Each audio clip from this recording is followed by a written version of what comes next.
if you'd like to come on up. Good afternoon. This is the House Judiciary Committee. Good afternoon. We have two parts to our hearings today. We have a briefing. Hi. We have a briefing right now from the Office of Program Evaluation and Government Accountability. He's going to give us their audit on the Department of Juvenile Services, and then we're going to hear from the Secretary after that. And then we're going to take a short break to the next half hour, and then we'll start bill hearings. Hopefully we have, I think, about 100 witnesses today, so it's an average day for us. So if you'd like to go ahead and begin your presentation, please. Chairman, Madam Vice Chair, and members of the committee. I think this is the first time I've ever testified before you. My name is Mike Powell. I'm the Director of the Office of Program Evaluation and Government Accountability. We're part of the Department of Legislative Services. We're not consultants. We're not contractors. We don't work for the Department of Juvenile Services. We work for you. And we were happy to. Is that better? And we were directed by the Joint Audit and Evaluation Committee to conduct a program evaluation or performance evaluation of the Department of Juvenile Services, and that's what we're here to deliver to you today. It's about maybe 25 minutes of me, and then I'm happy to take questions, and I know the department is here to go after me. And just a technical question, do you guys have these slides that I'm going to work through in my presentation? And do I need to say next slide to anybody, or you're able to just follow along? Okay, sounds good. So when we were asked to do this, we talked to a number of stakeholders, and what we chose to focus on, there's 4 things, but really we wanted to look at the kids that are what I'll call DJS involved, but they aren't in a juvenile detention center or a juvenile correctional facility. They're living in the community. They're living in our neighborhoods. And that's the bulk of the kids that are involved with DJS. So at any given time, you're talking about maybe a couple hundred kids who are detained or at a correctional facility, but you're talking about a couple thousand kids who are either on pre-court supervision or on probation and are living, for the most part, at home with a parent or guardian. And so we wanted to, a lot of these kids, not all, but many of these kids get what are called contractual community-based services. So DJS pays a handful of companies or nonprofits to treat kids that are living in the community. And the primary kinds of treatment are therapy or mentoring. And we want to understand how effective those community-based services were and are. And then we also wanted to understand how effective DJS's oversight of those providers was and is. Because if there's a person, a human being who's working in our communities with these DJS-involved kids, they're overwhelmingly likely to be a contractor, not a DJS employee. And then a little different, we wanted to look at children in need of supervision, or what you guys I'm sure are familiar with as SINs, referrals to the department, and just what that has looked like over the last couple of years after some changes have been made to the law. And then finally, when we started this, it came to my attention that the Attorney General indicted a bunch of young people, most of them juveniles, but a couple of like 18 or 19-year-olds, in a series of violent crimes.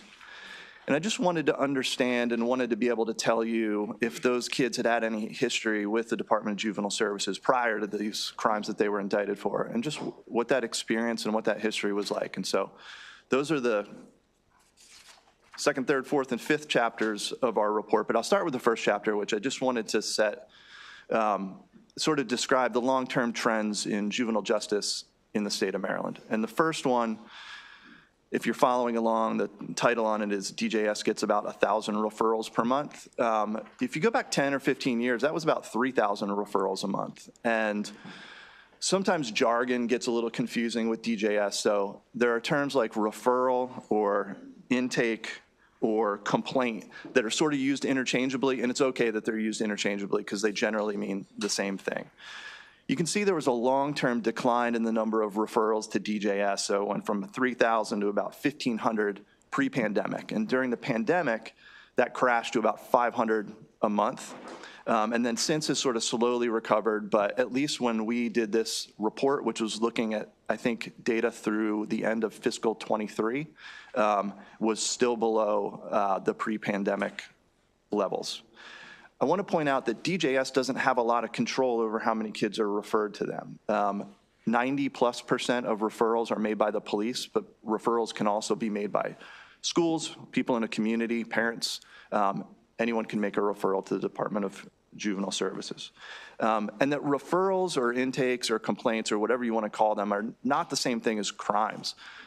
Crimes are committed where nobody is referred because they don't know who committed the crime. And then kids are referred to DJS for things like truancy and other things that I'm not sure if technically truancy is a crime or not, but there's a variety of reasons. And I wouldn't want to mistake the graph on that slide for a trend in juvenile crime. It's referrals to the Department of Juvenile Services.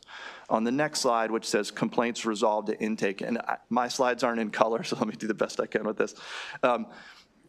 This is something DJS does have some control over, which is to make a decision at intake as to what they are going to do with a kid. Some of that is prescribed in law. It's increasingly prescribed in law. So for certain offenses, a kid you must do this particular thing with them. But in some cases, they do have some discretion. And so one of the three things they can do is what is called resolve that case at intake. And that essentially means the matter is closed and a kid is taken home. The second thing they can do is what's referred to as informal a kid, formal a kid, or it's also more technically called pre-court supervision. And in one of those cases, DJS might say, we are not going to send this to the state's attorney's office, but for 3 months or 6 months or however much time, we need you to not reoffend. We need you to attend school regularly. And maybe there's a program in your community we'd like you to participate in. And if you do all of those things at the end of this time period, we'll consider this matter resolved and no further action is taken. But if you're not going to school, if you reoffend, if you don't participate in the program successfully that we want you to participate in, we sort of reserve the right to formal this, and that's the third thing they can do, and send that referral to the state's attorney's office to be prosecuted. And just to talk about the trend, so if you go back 10 or so years, over half the referrals to DJS were formaled, and again, that means it was referred to the state's attorney's office for prosecution.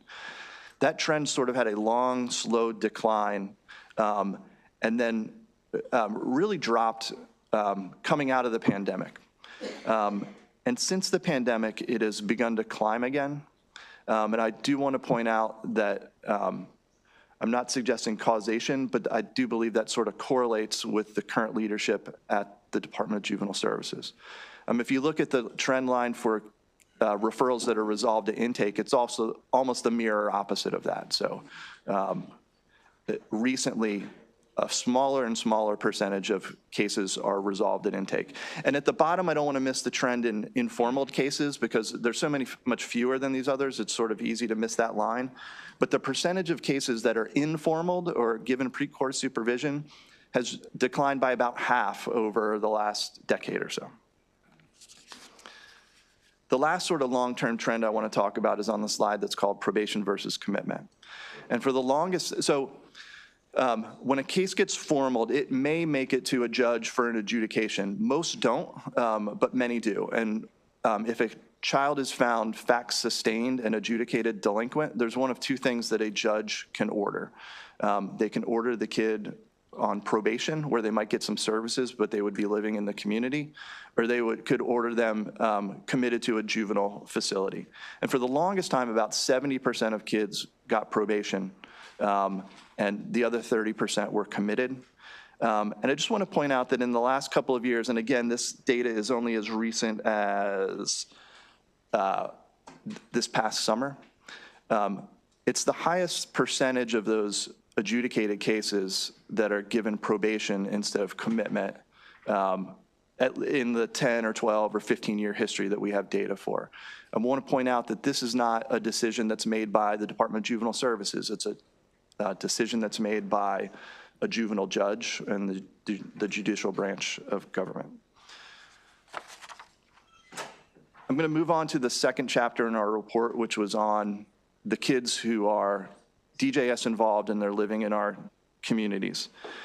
And this is about 6,000 kids per year, although not all at the same time. So I think at one, like today, there's probably 1,500 kids. Over the course of the year, somewhere around 5,000 or 6,000 kids might be DJS involved and living at home in the community. If they're getting treatment, they're getting treated by a contractual community-based service provider that I described a couple of minutes ago, mentoring or therapy, and those are services that DJS directly pays somebody to provide. Or some of them get what I call non-contractual community-based services. And these are sort of an ecosystem of providers that have different methods of funding. And DJS, I don't want to mix terms here, but might informally say, hey, we'd like you to go get involved with the Boys and Girls Club, or there's a particular activity that we think could be of benefit to you. Why don't you go get involved with that? But those are things that the department has little control and oversight over when a referral is made to one of those non-contractual community-based service providers. We focused on the contractual ones. And about half of the kids that are getting that treatment are there because they're on pre-court supervision, and the other half are there because they're on probation. And what we really wanted to understand was, do those contractual community-based services work? On the next slide, we took a sample of kids for whom the most serious charge they were referred to DJS for was a second-degree assault. And a second-degree assault is generally a fight without a weapon where a kid was injured but not injured badly, or somebody was injured but not injured badly. What we found was that the likelihood that that would be formaled increased if as a kid accumulated more offenses. So if a kid came in for a second-degree assault and it was the first time they had ever been referred to DJS, 77% of the time that case would be resolved at intake and that kid would be taken home. And only 10% of the time would that kid be formaled and referred to the state's attorney's office. But if it was the third, fourth, or fifth time a kid had been referred to DJS and it was for the same second-degree assault, they were only 54% of the time resolved at intake, and they were formaled 35% of the time. Sorry, I need new glasses, and now I can't read the text in front of me anymore. So kids are more likely to be formaled if they have had a history of other offenses with DJS. The next slide, case forwarding decisions. Again, DJS has some latitude in making intake decisions. And you can see that those decisions vary widely by jurisdiction. Not so much the percentage that are formaled, which is on the far right, and I can't remember what color it is, but on the percentage of cases that are informal, or again, given pre-court supervision. So you can see at the very top, like Charles County informals, very few cases, and you can see at the bottom, Montgomery County formals, a fairly large percentage of their cases. Some of that, I think, and I think Montgomery County would tell you this, has to do with the resources available to refer a kid to. But I thought it was important for you guys to understand that a kid that was referred for a second-degree assault, the outcome for that kid as far as an intake decision is sort of dependent on which jurisdiction that kid is in. The next slide, IDT recommendations. IDT stands for the Intake Decision Tool, and this is a sort of scientifically verified tool that DJS uses to determine what's the best decision to make when a kid is referred to them. And again, they have to deviate from this tool because the law prescribes that they do something in a number of these cases. But when we looked at this, we found that the recommendation of the intake decision tool was only followed 48% of, 52% of the times. 48% of the time, they made an intake decision that was different than what the IDT had recommended that they make. Again, in some cases because they had to. On the next slide, community-based services. Again, these kids on probation or pre-court supervision that are living in the community, some of them may get contractual community-based services. But when we looked at the data in their case management system, which is called ASSIST, we only saw evidence that 30% of those informal kids got referred to those contractual community-based services. So 70%, there wasn't a record that they had been referred to anything like that. It's possible that some of those 70% were referred to what I call those non-contractual community-based services, but a small number of them getting the actual services that DJS pays for. The next slide, and I think the last one on the second chapter of our report. When kids are referred to these services, a lot of these providers and stakeholders will say, the quicker you get them into a program, the more effective that program can be. And they would say for a lot of kids, and especially young kids or kids for whom it's the first time they've been referred to DJS, like being arrested, having to interact with a police officer, maybe somebody putting handcuffs on you, like for some kids, like that is potentially a turning point. And that ideally that kid, if they were going to get some services, would get them sooner rather than later. But what we found is that both the amount of time to get them into a program varies by jurisdiction, but also that in a lot of cases it's 4 weeks, 5 weeks, 6 weeks between when there's an intake meeting at DJS and when that kid finally connects with a mentor or finally gets to meet with a therapist. And we wanted to share that with you. The next slide, oversight of contractual community-based providers. It's the third chapter of our report, and I've distilled it down to just one slide, and let me go through the highlights for you. But we wanted to understand how sufficient is the DJS oversight of these contractual community-based service providers that are the only people essentially in the community working with these DJS-involved kids who are living at home.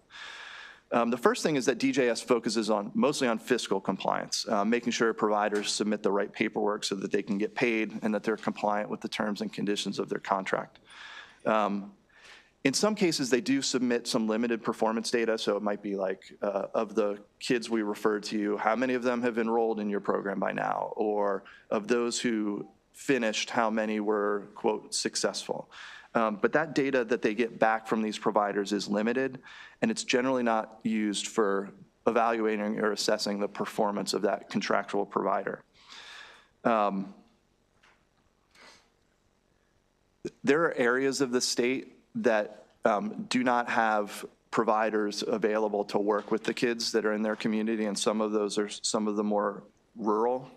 And there's also a tier, I would say, of these community-based service providers that are called evidence-based services, or EBS. And these are just ones that have been sort of validated by research to have a statistically significant positive impact with whatever it is that they do. So I would sort of say the gold standard of different services available to kids.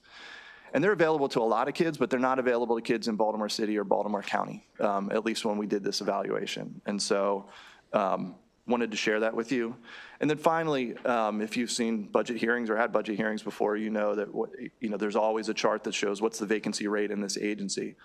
We don't have that visibility into the vacancy rate of these contractual providers that we're paying to work with kids. And again, there are only sort of people in the field working with these kids. And staffing's an issue for some of these providers. It's hard to fill those jobs sometimes. It's hard to keep people in those jobs. And it's hard to hire people for those jobs sometimes when you don't have confidence that you're going to get funded in future years.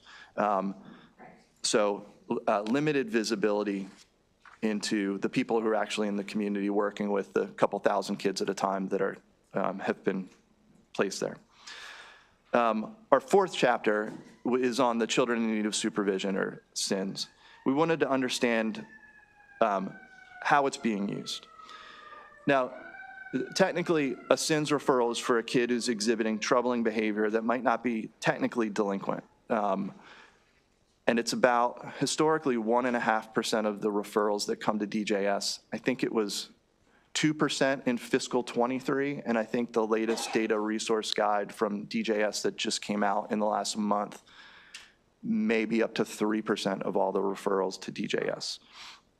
There's 4 categories that a kid can be referred for, get a SINs referral. It's for truancy, it's for being ungovernable, it's for being a danger to themselves or others. or it's for being a runaway or another status offense. And a status offense is an offense that can only be committed by a juvenile adult. You know, an adult can't be truant. Changes to the law in the last couple of years, and they've changed. I believe there were more recent changes in November, have affected who can be charged with a crime and who can be charged with a sins offense. It used to be that an 11-year-old couldn't be charged with a stolen vehicle. I think now you would know better than I do what the current law is on that. But a kid that couldn't be charged with a crime because of their age could be referred using a sins referral to DJS because they might be a danger to themselves or others, or they might be considered ungovernable. On that slide, you might see that sins referrals vary widely by jurisdiction. I wouldn't read too much into that data. The data on sins isn't great. For example, we talked to one large jurisdiction who for a long time accepted sins referrals, but they just never entered them into the assist database, and so there wouldn't be a record of those. And I know sort of while we were doing this evaluation, and probably since the data that I'm showing you on here became available, DJS has gone around the state and met with all the different jurisdictions and sort of educated them on how to use sins effectively. And I just think it might be interesting to see what that data looks like in another year or so. On the next slide, it says sins offenses at the top. There was growth between 2023 and 2024 in the number of sins referrals. And most of that growth, I think it's in blue on that bar, is for kids who are considered ungovernable.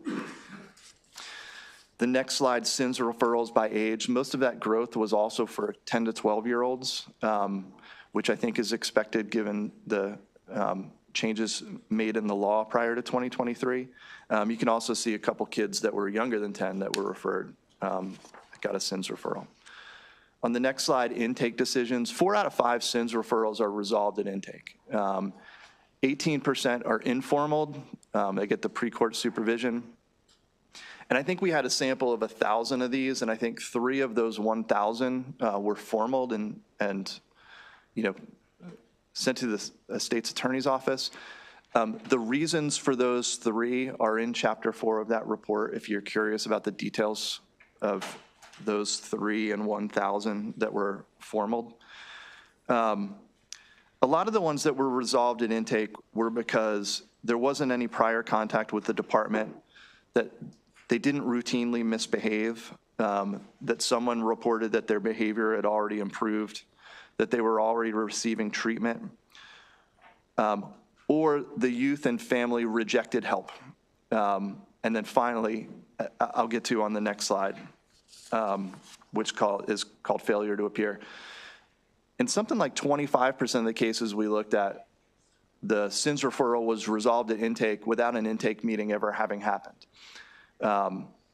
And DJS has the latitude to be able to do that. And I think they're able to look and say, this is a kid who attends school. He hasn't been in trouble anymore. Try to meet with the family doesn't show up, and they can sort of administratively close it without that meeting. But we found that information interesting and thought to include it in the report. The last chapter, Chapter 5 of our report, is on the case histories I mentioned earlier of these kids that had been indicted just under a year ago. It ended up being 15 kids that collectively were responsible for a number of armed robberies, armed carjackings, and other incidents with a total of more than 80 victims. And again, I was interested in understanding if prior to those incidents, they had ever been involved with DJS, and if so, what that involvement looked like. I want to point out a couple of things. All the offenses these kids have been charged with are alleged. I don't know if they've been adjudicated yet. For the adults, I'm not sure if they've been adjudicated there either.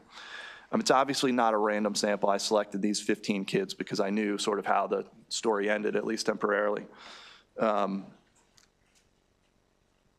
And other similar kids may have much different histories than these 15. I just thought it would be of interest to try and understand what the experience with DJS is like for some kids.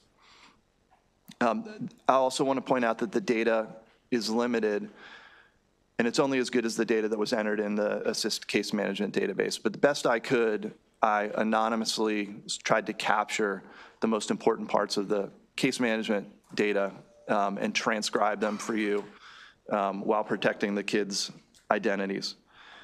So it turns out that of the 15 kids, 14 of them had contact in the past with DJS before. One hadn't, but the other 14 had some sort of previous involvement.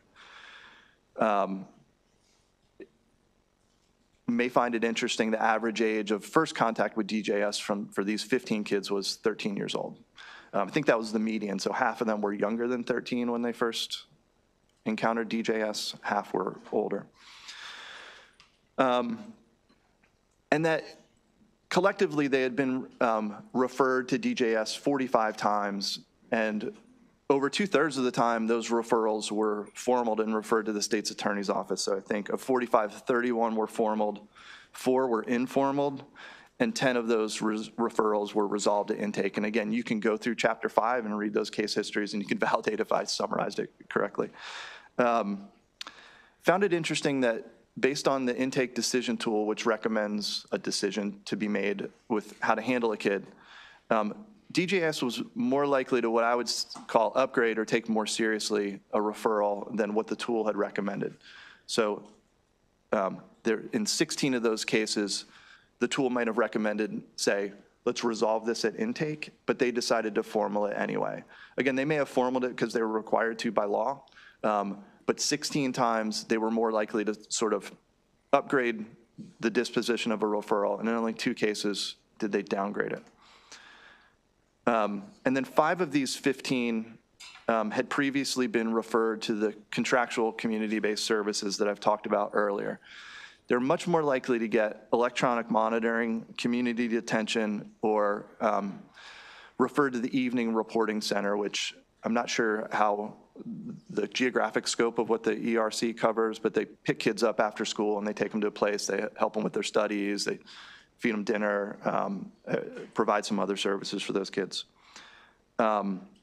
Some of them, and I know at least one of them, were referred to what I call these non-contractual community-based services, but 5 of the 15 had been referred there at some point in the past. And I want to point out in those case history, if you go through them, this is the 3rd time I've presented this report, and it's been brought to my attention by some other of your colleagues. I don't want to characterize it this way, but I think there's some concern that kids had repeated interactions over time with the Department of Juvenile Services. And I don't have access to records of the judiciary, but in a lot of these cases, a decision is made at an emergency arraignment or as the kid goes through the legal process after they've been referred to the state's attorney's office to drop a case for a kid to be put on community detention and sent home. And so you can read through those and sort of see when DJS decided to resolve a case at intake. And if it wasn't DJS resolving it at intake, it's most likely that the decision for a kid to go home was made by a judge.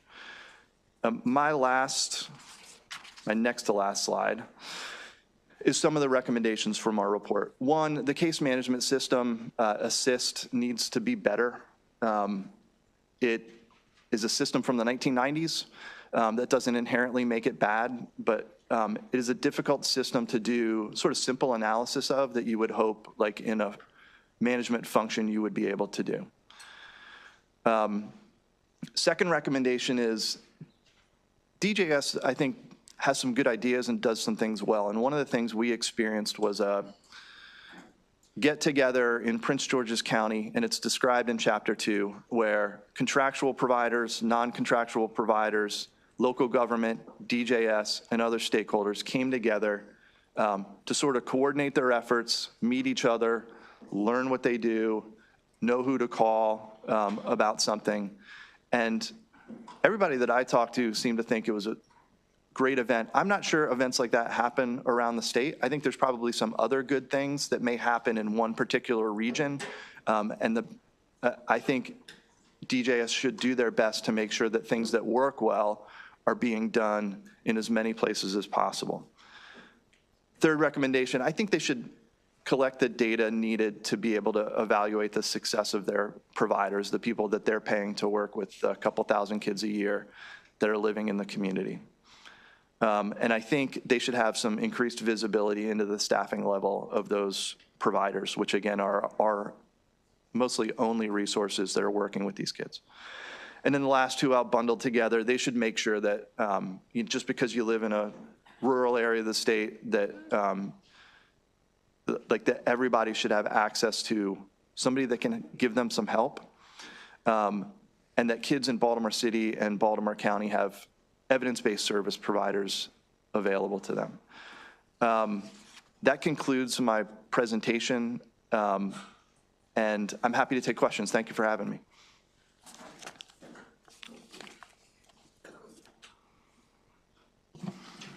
Okay.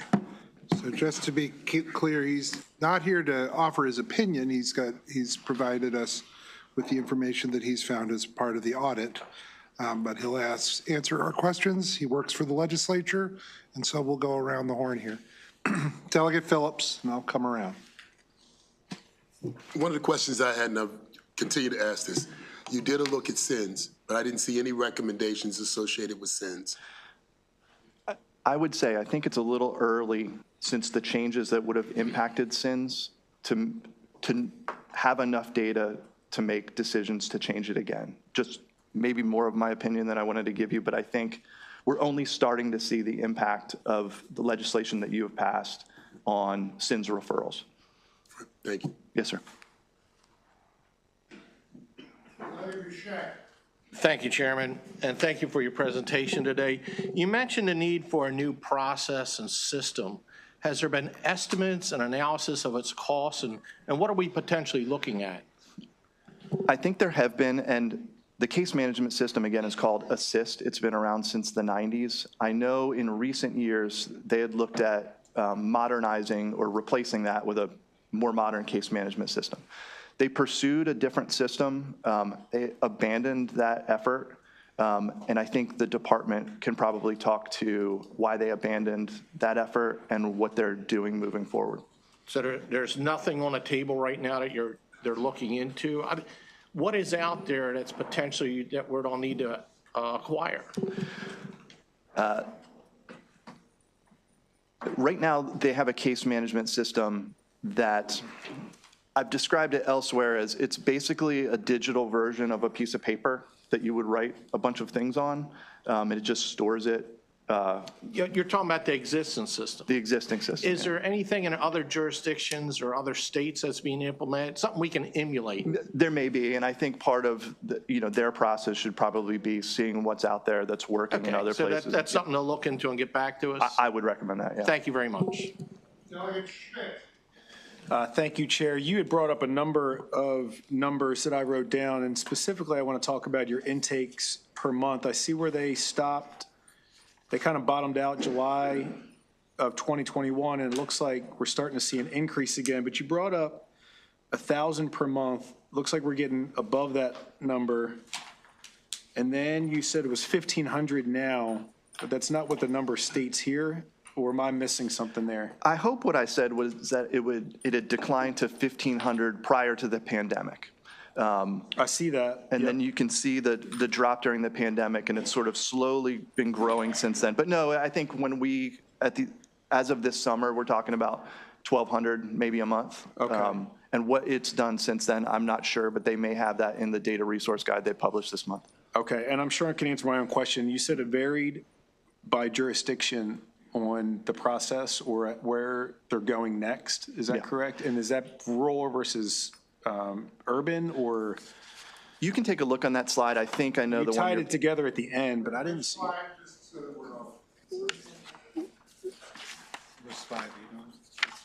I think it's the one that's titled Case Forwarding Decisions. Okay.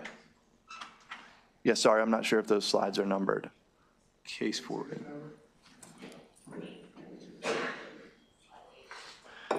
Okay. So again, these are. I see it. These are all kids brought in for the same offense, second-degree assault. But in Montgomery County, you can look at that middle sort of bar. That's the kids that are informal. I can't do the math right here, but I think probably 40% of the kids that come in for a second-degree assault are informal. So they're referred to hopefully some community-based services, or at a minimum, they're told, don't reoffend, stay in school, and like at the end of a certain amount of time period, we can just consider this matter closed. But that happens much less often in some other jurisdictions, including some nearby jurisdictions. Thank you. Delegate Pasteur. Thank you, Mr. Chair. All right, I turned off my light for a moment after he said you just did this. So I'm going to ask you this question. All of my questions have to do with what things are not here. I can see everything on which you did the evaluation, but I don't like charts and graphs, particularly when they come to children, because they just tell you what is in terms of numbers. But what they don't tell you is how you got to those numbers, nor do they tell you what the remedies are in terms of the numbers you see, or where they changed what the causes were. So should I wait for the rest of the folks to ask you that? Because I don't want to waste time asking you questions.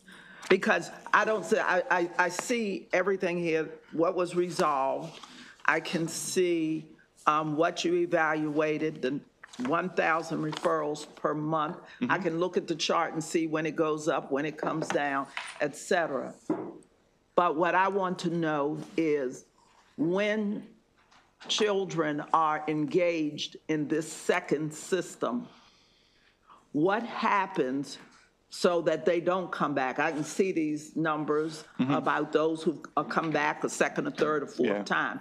But what I want to know is what happened for them. When a decision was made, what happened when you someone made a decision to just send them home because it was the first time?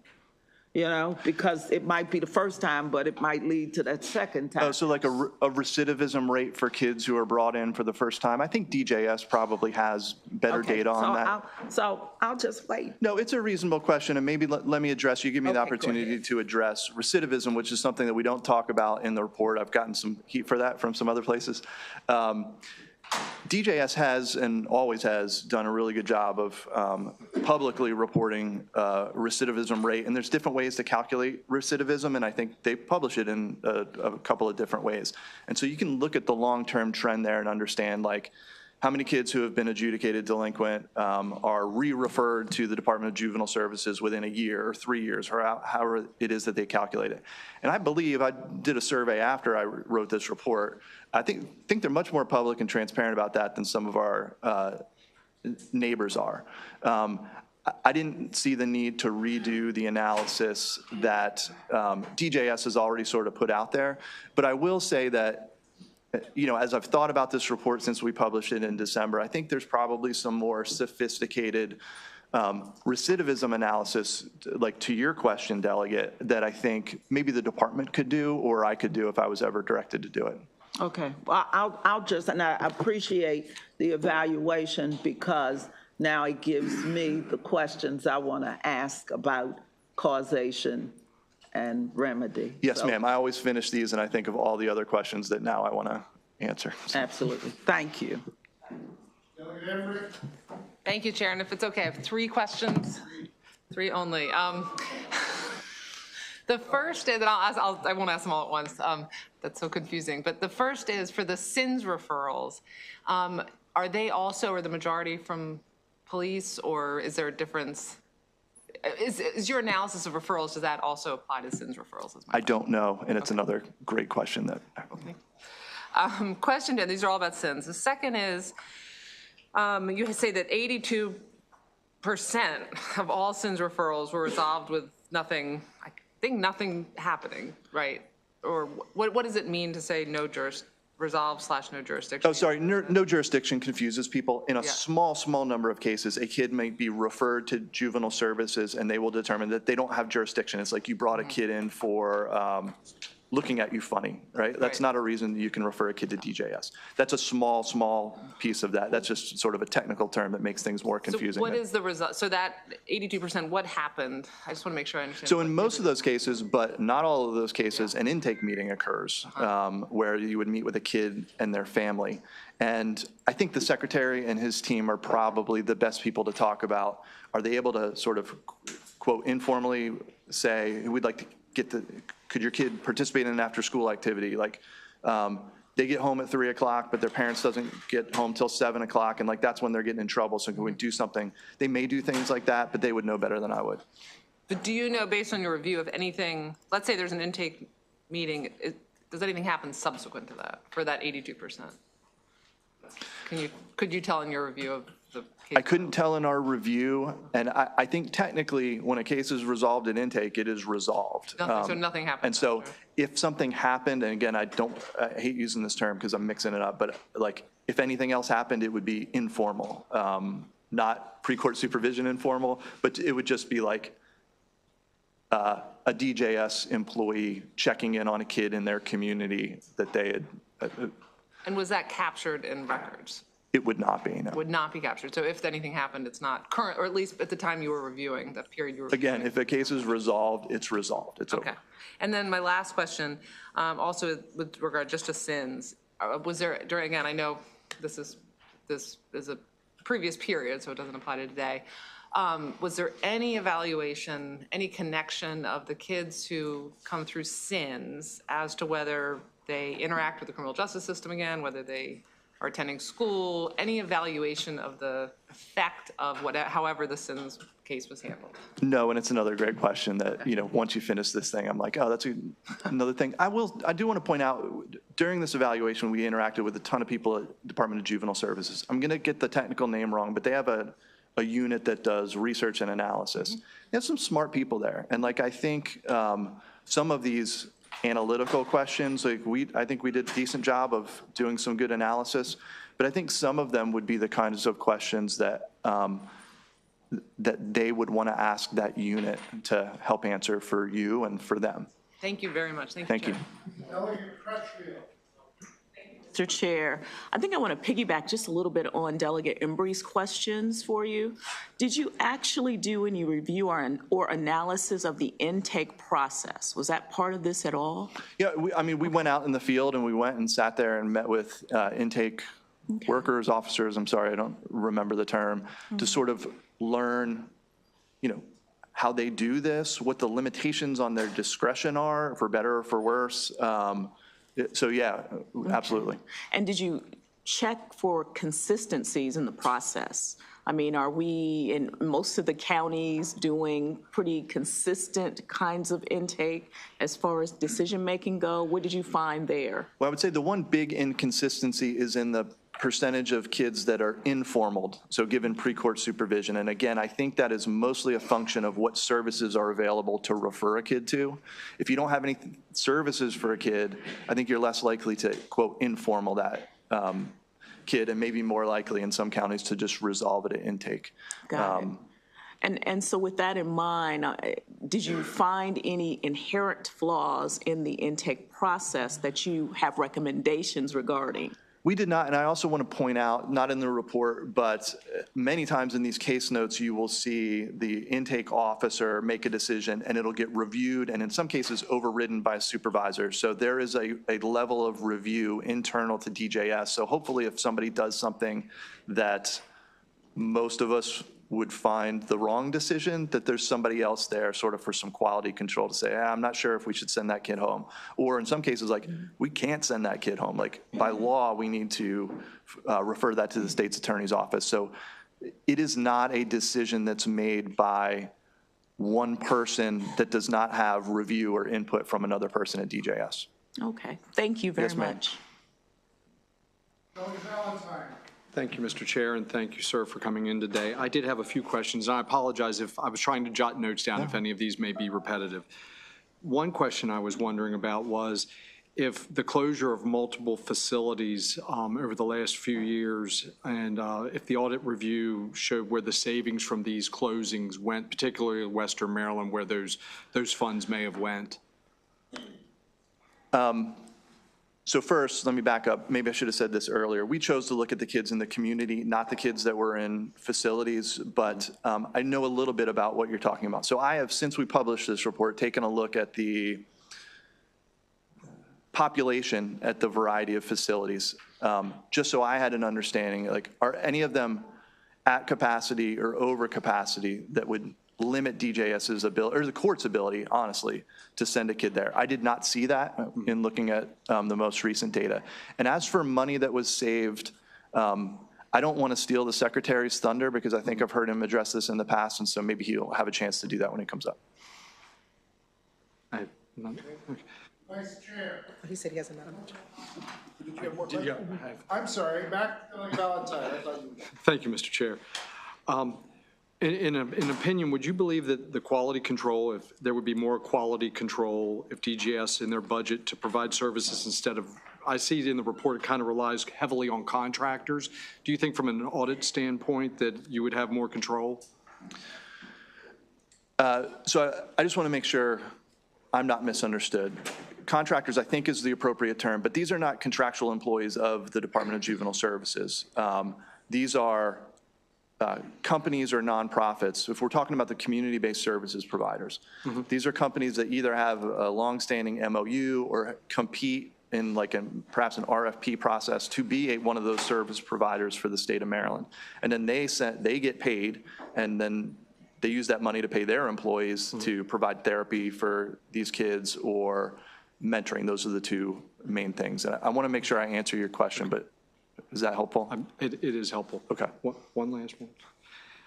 You mentioned database, and I believe you mentioned computer technology dating back to the 90s. Did I miss a question where there was implementation moving forward with one and it ultimately ceased? That you were in the program or in the process of implementing and for some reason it stopped? That's accurate. So I don't know how long ago that process started, but it was begun to migrate from Assist into another platform that was presumably better. Again, I don't want to speak for the department, but I think during what I would call testing, the feedback that they got was that this was not a system that supported the business needs of the department. And so rather than move forward with a system that may not have been as effective as they had hoped it was, they stopped work on that.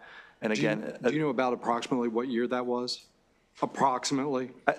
Last year or two. Last year. They'll correct me when they come up here if I was wrong. And from a financial standpoint, did your audit show that if there was an expansive amount of money that was lost in not going forward with that? We did not look at that. And I want to be clear, we are similar to auditors, not technically auditors, and they will have been and will be audited as well by the Office of Legislative Audits.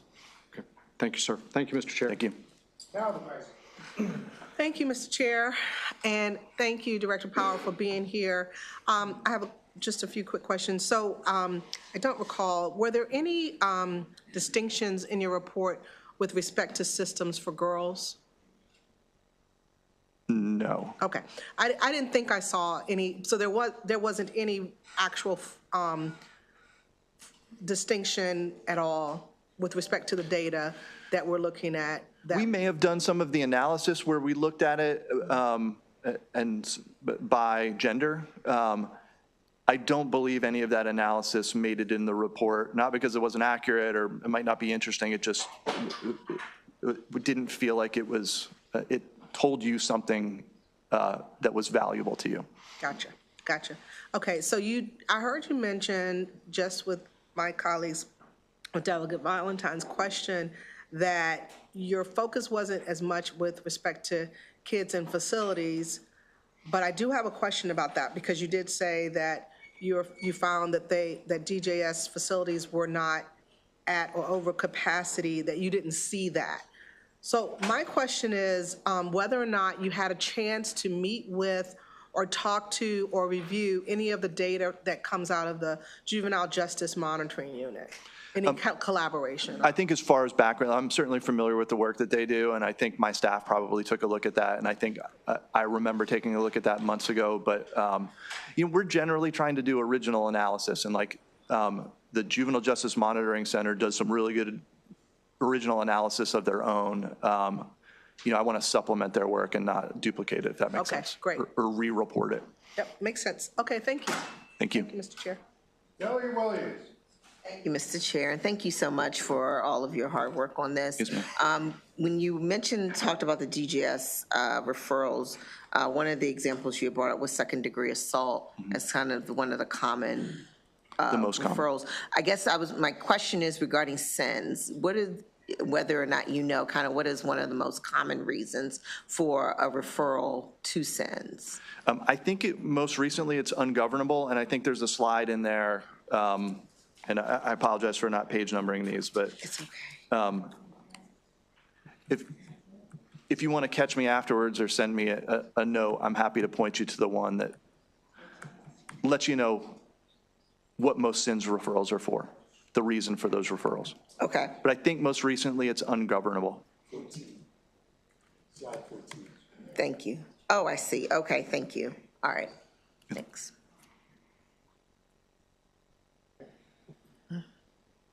Yeah, I'm done. Delegate Kaufman. All right, thank you, and I will be brief, Mr. Chair, but this is not an area I'm familiar with, so I will be following the Embry precedent and asking 3 questions. My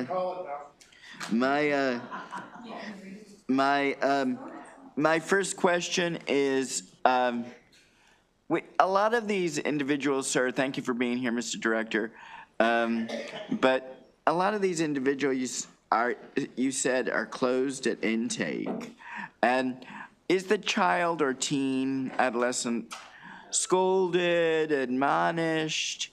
Perhaps it's a better question for my chair, who's in his day job, deals with this stuff, but are the children admonished, scolded, chastised, whatever vocab word you want to use, so that they say, oh, I don't really want to go through this process again? Because you said, oh, they just get to go home, but I wanted to know if you found that they were chastised or scolded or something. So I have 2 other questions, but I'll let you answer the first one first. Yeah, I don't know. I know in some cases they're resolved at intake without an intake meeting ever happen, but I think that's kind of rare for kids that are referred for non-SINs reasons. And I also think, Delegate, that it would probably depend on who and where that intake conference occurred. Okay, my second question is, you mentioned that some students are referred to DJS for truancy reasons, and a lot of times, at least in my life, kids miss school because they were expected to be their parents' babysitter, and I had a friend that missed a lot of school because whenever her little siblings got sick, she had to miss class. Or mom's car broke down, so they didn't have transportation to school. So are exacerbating factors looked at before somebody is referred to for truancy? Because like my particular friend, she just said, her dad says it's your job to watch your little siblings, you're much older. So are factors looked at is my second question. I don't know. As I hope I said earlier, DJS has very little control over a referral coming to them. So what happens prior to that referral, there's not really a record of that. And my final question is my final question is it's a 2-parter, and that is my first the question is a 2-parter. I noticed that it takes, I don't see very well, but according to your chart on this one, it's not labeled. The page number's not labeled. It takes 55 days for a person who is suspected of second-degree assault to get into a placement. And so are there efforts to reduce the wait times in rural Maryland, because these kids obviously need help? And then the second part of my third question is, could you please define ungovernable? Because it seems like a stigma for a kid if they're labeled like that. As to the first one, I'm going to defer to the secretary, who I think is going to understand best any efforts they're undertaking to reduce the amount of time between when a kid is referred to a community-based service provider and when they actually get enrolled in that program. The definition of ungovernable, I don't know off the top of my head, but I can look that up in statute and share it with you. All right, thank you, Mr. Chair. Delegate Moon. Mr. Chair, I just, sorry, I just wanted clarification on a couple things that you pulled out. One, I think you suggested that recidivism data is not a aspect of program evaluation or oversight for the contractors. Did I hear that correctly? I believe from the contractors, the one sort of recidivism statistic they capture is if a kid reoffended while he was enrolled in that program. But as far as if collectively all the kids that went to all the programs reoffended within 12 months or 36 months after completing a program, I don't believe they collect data like that. Interesting. So okay. Well, but right, you think that might be on the, but it could be the case that we don't put that on the contractor per se, but perhaps the agency is monitoring those long-term trends nevertheless? I think they could and should. But aren't? But aren't. Okay. My second question, and a few people sort of pulled on this one too. I'm from Montgomery County, so let me just put that out there. But you said Montgomery County has a higher formalization rate, and you attribute it to availability of services. And just to be clear, you're talking about these contractor services in particular? Yeah, but I want to be clear. They informal more kids than any other jurisdiction. So they give more kids pre-court supervision than any other jurisdiction. I heard you say formal, which is... So it's not that they're formal, but they're not discharged, they're not, what's the term? They're not resolved at intake. In other words, it's, if I'm hearing you correctly, what you're saying is in some jurisdictions, kids sent over for some reason, and we don't have anywhere to send them. Well, you'll be on your way, but in another jurisdiction, there is somewhere to send them. So there's a service being provided that is not available, and that's the reason for these cases being closed at intake? I believe that's some of it. If you don't have, again, you can informal and give pre-court supervision to a kid, even if you don't have a program for them to participate in, but I think ideally you'd like for them to have something to participate in during that period of time in which they're on pre-court supervision. And if you don't have those things, then I think you're less likely to put a kid on pre-court supervision. And I apologize, I don't have the printout in front of me, but is there a page specific we should be looking at where we can see the county by county discrepancies in the availability of the services that are leading to this result? No. So DJS publishes the contractual providers that they work with on their website. There's only 5 or 6 of them. And they are all a little different. They serve different populations. They serve different geographies. They do different things. And that's part of the problem, but you can see what they are. If the end of chapter 2 in our report talks about that Prince George's County get-together that I mentioned before, and it lists all of the different participants, including the non-contractual providers. So these are places that might get funding from a local management board or from a county. And DJS may sort of informally send a kid to those things, even though DJS doesn't have a contractual relationship with that provider. So that might give you a little bit better understanding of like the variety of these types of services and what that ecosystem looks like. Because again, there's the ones that DJS pays, there's the ones that DJS doesn't pay, but sometimes might send a kid to.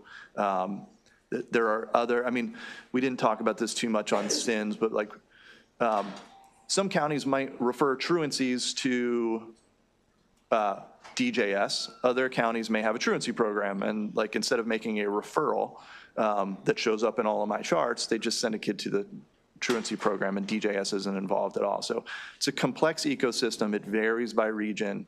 But I think you're correct in seeing that discrepancy in kids who are given pre-court supervision and connecting it to the availability of services. Well, I guess I just have to flag this because, and the reason I think so many of us are asking these questions is because we had such a hot discussion about this topic last session that we are trying to make sure the things we put into place are working and the checks and balances what we wanted to put into this are working. And I guess we're hitting upon a first stumbling point here. If we're not tracking the data that seems to be at the center of what we're trying to achieve here. The other thing I'll say is we very clearly put in a desire to have an inventory, a full inventory of all the services that were being used for children in the state. I'm fairly certain that's in the law. And I suppose if we're seeing a break now where the informal non-contracted service providers are nevertheless seeing some volume of the kids, I guess I'll just put it on the public record. We'd like to see them as part of the inventory, and we'd like to see recidivism data for those children too. I think there was an expectation that the intake process would be somewhat standardized. So, all right, isn't that so? And the last question, the handful of I guess, kids involved in the serious incidents, the carjackings, the armed robberies that you did a micro analysis on, was there a commonality in the initial offense that we should be on the lookout for before they, because you said many of them were previously referred to DJS. Was there anything we should be on the lookout for? I'd be reluctant to sort of extrapolate based on 15 kids that weren't picked at random, but I think the kind of analysis you're talking about, Secretary knows this better, but I think for their Thrive Academy, I think they have some sort of way of determining a kid is likely to be the victim of gun violence or the perpetrator of gun violence. And that's what they're looking to prevent. And I think there may be a way to use that same sort of thinking about, like, what is it about kids that end up in serious trouble with DJS? Is it the age at which they first offend? Is it the number of offenses before they get to a certain age? Is it the severity? Is it a certain type of offense? I'd be really reluctant to extrapolate that back based on 15 kids, but I think that is the kind of analysis that, with a good data system, which is debatable, with good analytical staff, which I think they have, and with the right resources, which I honestly don't have any visibility into, like, that would be of interest to answering that question. Thank you. Thank you, Mr. Chair, and thank you for being here to provide this information. I'm trying to carefully put on my pink and green cards here, my questions. So to narrow them down, so I don't want our chair to get upset with us. But I just want to understand, this is on page number 13. I went on and numbered them for you. But under the SINS referrals, and it has the bar graph, what I want to understand is the highest one being Frederick County, and then I'll stop right at Dorchester, which is my district. But is the correlation of that places that don't have services, or is it because they were recently trained on SINS? I'm just trying to understand that piece first. I'll start there. I regret putting this slide in the presentation, maybe in the report, because it does suggest that, like, oh, Frederick does a ton of these SINS referrals and another county doesn't. And it's a small sample size anyway. Like, we're only talking about like a few, like not even a few thousand of these in a year. And this is in a year, I think, or in years prior to changes to the law and prior to DJS going and meeting with all of these jurisdictions to inform them on how SINS can be used effectively. And so the answer to your question is no, I don't know the reasons behind why one county doesn't do a lot of these and another county does. I have heard that some of it is, like I mentioned a minute ago, like, if you have a truancy program available in your public school system, well, you may not need to refer a truant kid to the Department of Juvenile Services. You may just get them in your truancy program. But if you don't have one, maybe you're more likely to send them to DJS. But we didn't have either the data or probably the time to sort of dig into that question. But it's another one of the questions that, after we do this report, we're like, oh, that's another good question that we might want to answer. Okay, and I'll expound upon that with the secretary. I also wanted to ask you, in one of your recommendations, I think it was the fourth bullet, you had mentioned about DJS should review provider staffing levels. Now, are we referring to the contractual and the non-contractual as well? And the reason why I'm going to ask, I'm going to go ahead with it, is that what I want to understand is at the initial onboarding of, now that we know it was just contractual, but is there a staffing standard? Is there a ratio that the entity has to abide by in order to be on this list? And what I would like to see is that there be a trigger to say, hey, it's below this ratio, we got problems. We reviewed each individual contract that we have with these 5 or 6 companies, and I don't remember exactly the answer to your question. My guess is maybe, and that it would depend or be on a contract-to-contract basis. But like some of those contracts, they're structured differently. One of them, at least, is a fixed amount of money that goes to the, I don't want to call it a business, but to the entity that provides these services. It's a fixed amount of money to treat up to a certain amount of kids over the course of a year, but they may not get that many kids referred to them, or they may not be able to help all of those kids because they have staffing issues. I think that DJS should just have greater visibility into how well staffed their contractors are, because again, these are the only people working in the communities with the kids that we've referred there. Okay, and then one last question. The process for the community-based services, are those entities recruited by DJS, or are they like self-reporting? Like if I have a program to help youth, do I say, hey, DJS, I'm out here to help? Or has there been recruitment? And that's my last question. So how do you become a contractual community-based service? That's a good question, and we kicked the tires on that a little bit. I'm not sure I have a great answer for you. Some of the, it's a difficult thing to procure for. Like there aren't tons of businesses out there that mentor young people that are all going to compete if you put an RFP out. And so I think they have to be creative, or in the past have had to be creative about how they enter into a contractual relationship with these firms. But respectfully, I think I want to defer to them, who can speak with a little bit more specificity about it. Okay, thank you kindly. Thank you, Mr. Chair. Yes, ma'am. Yes. Thank you very much. I did read your 91 pages, so thank you very much. Does that include the appendices? I didn't know. I did the whole thing, and I have notes.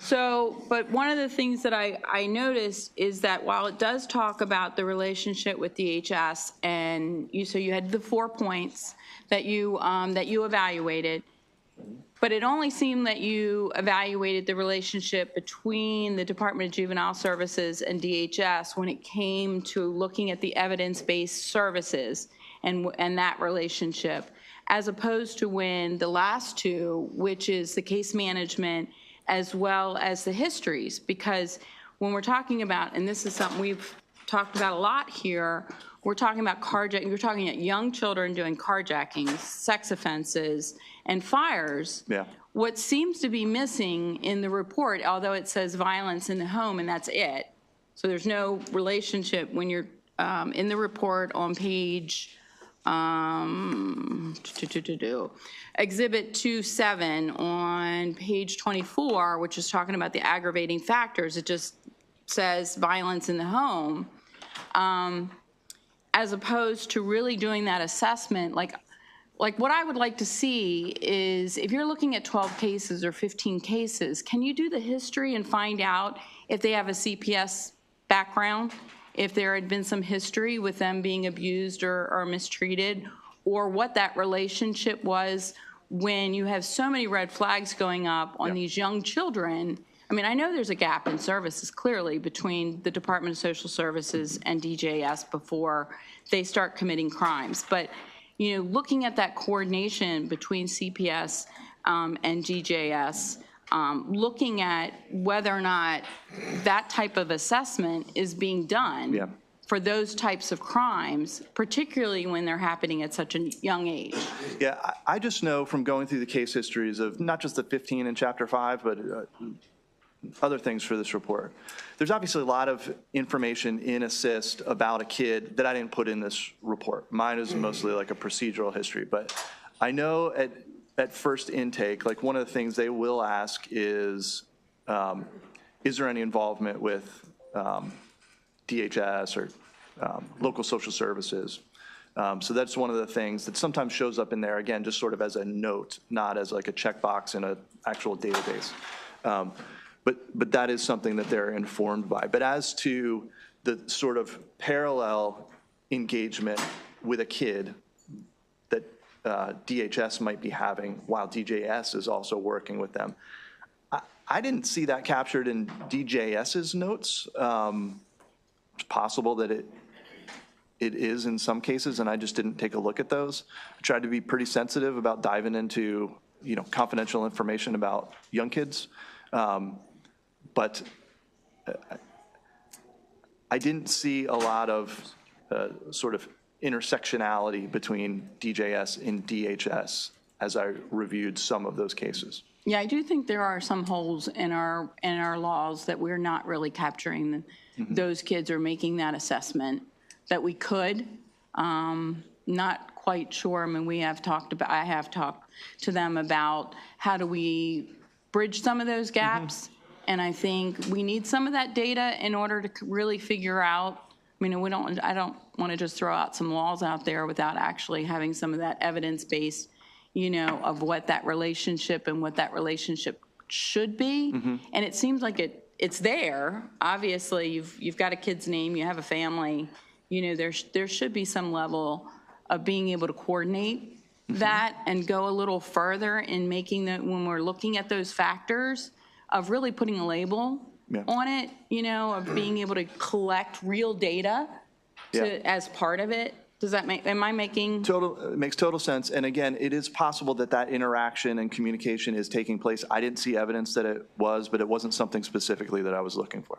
And then as a shout out, I am from Frederick, so I do think that graph is just how different counties have found that they are able to get treatment for kids, that some of them have to do a much more formal court response in order to actually get those services or get them to the priority. So I think all of us are serving our kids, but we just might be doing it a little bit more creatively.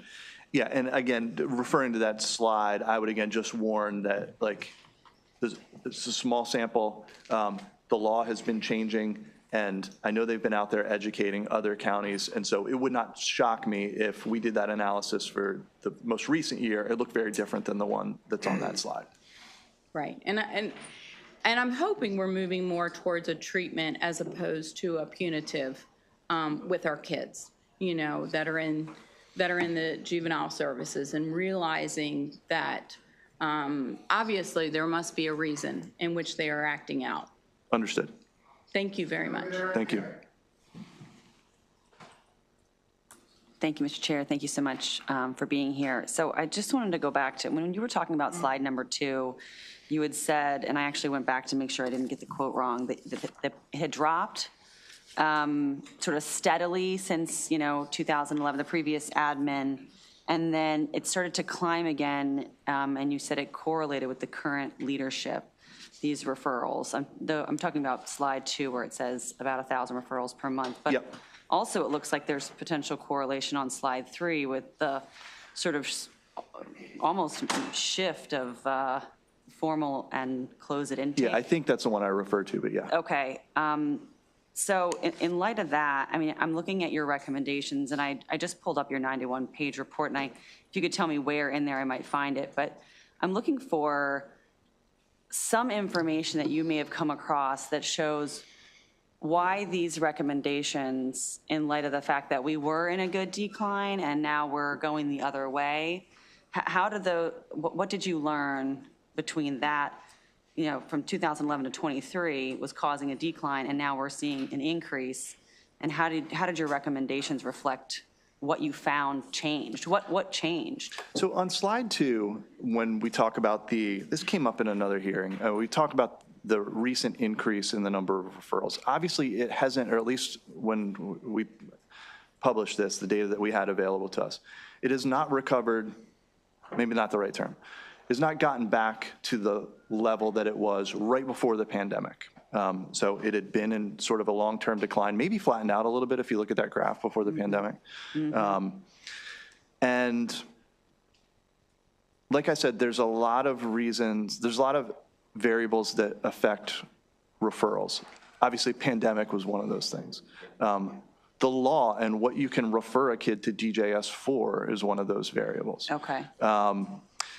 Policies, I think I said this in another place, statute, regulations, policy at a local level, alternatives to referral, the availability of resources, like all of those things are variables that I think impact what is ultimately a very blunt number, which is the number of kids that show up at DJS's doorstep. Okay. And it's probably some further analysis to understand which of those is causing, you know, any of these different trends that you see on 2 or on 3. Okay. That's helpful to understand. And then in terms of your recommendations, could you just dig in a little bit? Is there somewhere in your larger report that I can look to see sort of more details on what you've recommended? Because to me, it looks a lot like we just need to spend more money, but I'm wondering if there's other things that that might be cost effective that we can implement. So there is more detail, Delegate, on all of those recommendations. They are, sometimes I put all the recommendations at the end. In this case, they're sort of scattered throughout the report. That's why I'm like scrolling. Yeah, they're usually at the end of chapters. If you know, Okay. I hate to make you do it, but if you do a I'm fine to Control do it, F yeah. and look for recommendations, and hopefully that'll give you a little bit more reason. I'm pretty conservative about making recommendations, and I would only make them if there's a lot of evidence in the report that supports, like, you should do something to fix this. Okay. And that we have a general sense that, like, fixing that would be not just of benefit, but that, like, maybe not everybody's going to agree it's a policy recommendation, but, like, I think I would like most people to be like, yeah, it's probably something we would agree to do something about. Okay, all right, I appreciate it. Thank you for your work. Yes, ma'am. Thank you very much, Director. We appreciate your work. We appreciate what you've put before us here today. I think we'll go now and talk to the Secretary next, but again, thank you very much for everything here. Thank you. Thank you very much. If people have further questions for the Director related to the audit, feel free to give them to committee staff and we will forward them to him. But now in response, Secretary Schiraldi and Ms. Adamson, and whoever else you'd like to bring up.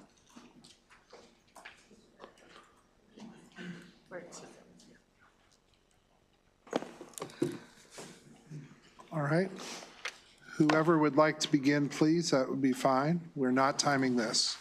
So, Mr. Secretary, please. Oh, great. Thank you, Chair Clippinger, Madam Vice Chair, members of the committee. I appreciate the opportunity to discuss the Office of Program Evaluation and Government Accountability Report with you, share what steps we have taken to address the challenges in the report, and discuss our plans for the future. Before I start, I want to thank Mike Powell and his team for this important work and point out a few items worth noting in this excellent report. I want to ask the question Mike started with, by the way. Do you have our PowerPoint slide as well? Excellent, thanks. So first, let me say much, but not all, of the data the report reviewed predates my tenure here. So the time frame for the analysis goes from fiscal year 18 to fiscal year 23, a 5-year period, only 5 months of which overlaps my tenure, and 3 years of which overlaps the pandemic, or at least the heart of the pandemic. As such, many of the issues the auditors identified are issues my team and I have identified upon arrival and have begun to address, as well as pointing out some new areas that we're committed to working on. But turning a ship as big as DJS is more like turning an ocean liner than a speedboat, but we've begun that process, as I'll discuss below.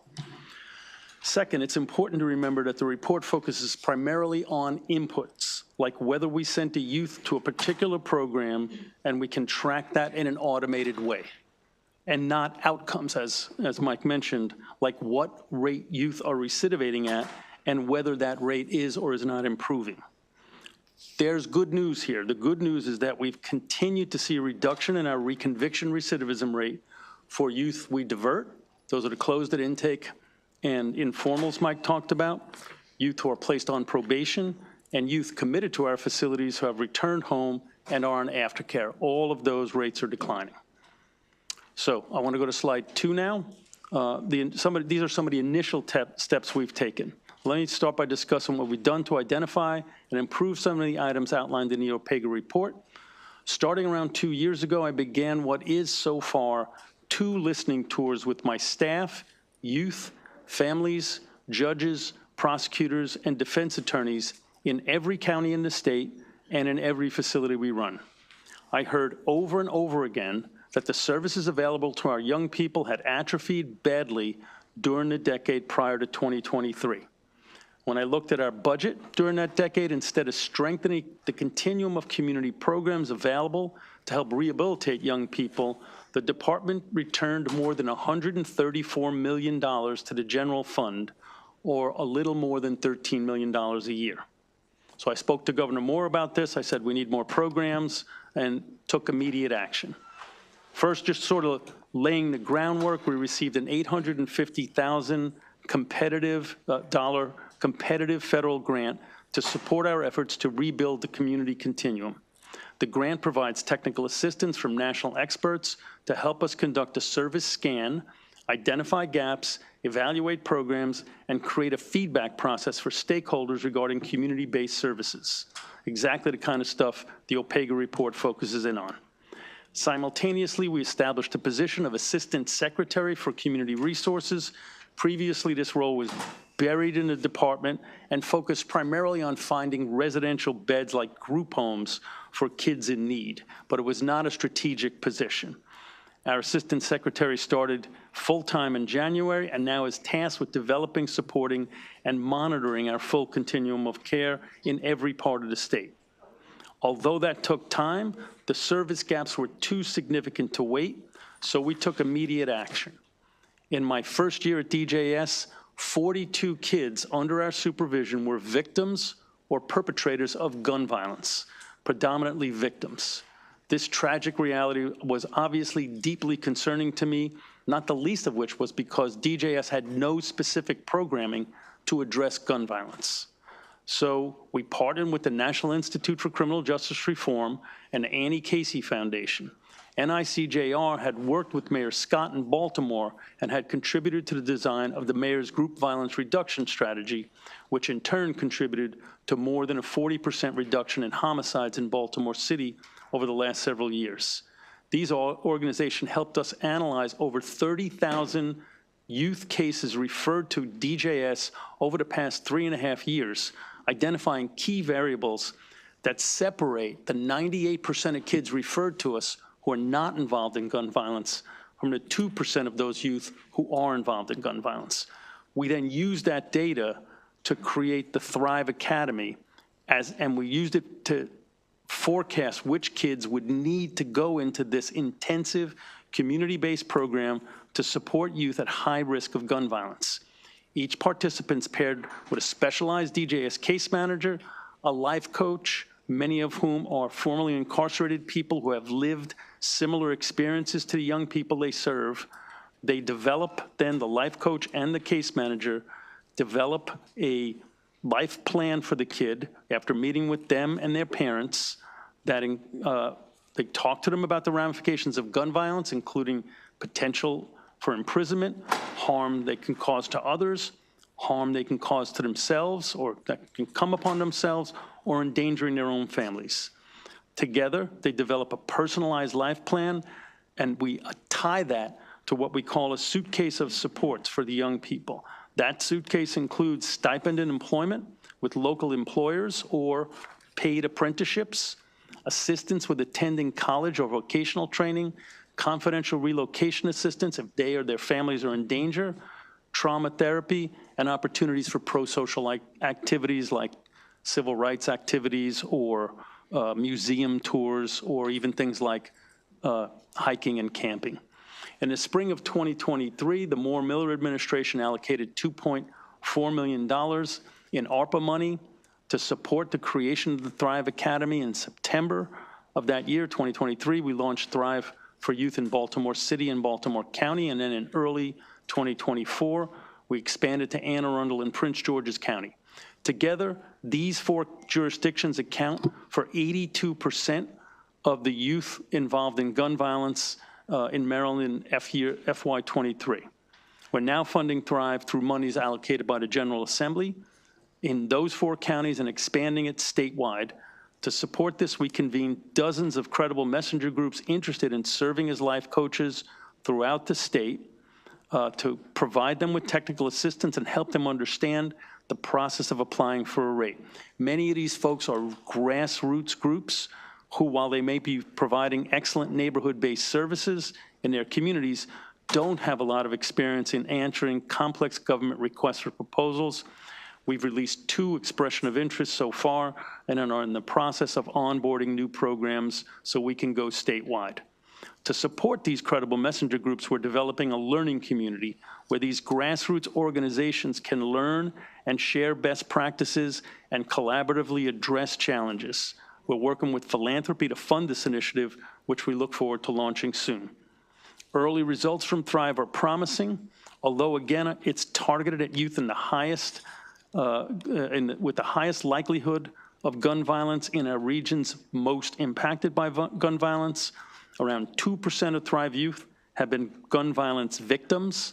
None have been homicide victims, and 4 out of 5 have not been arrested for a gun offense.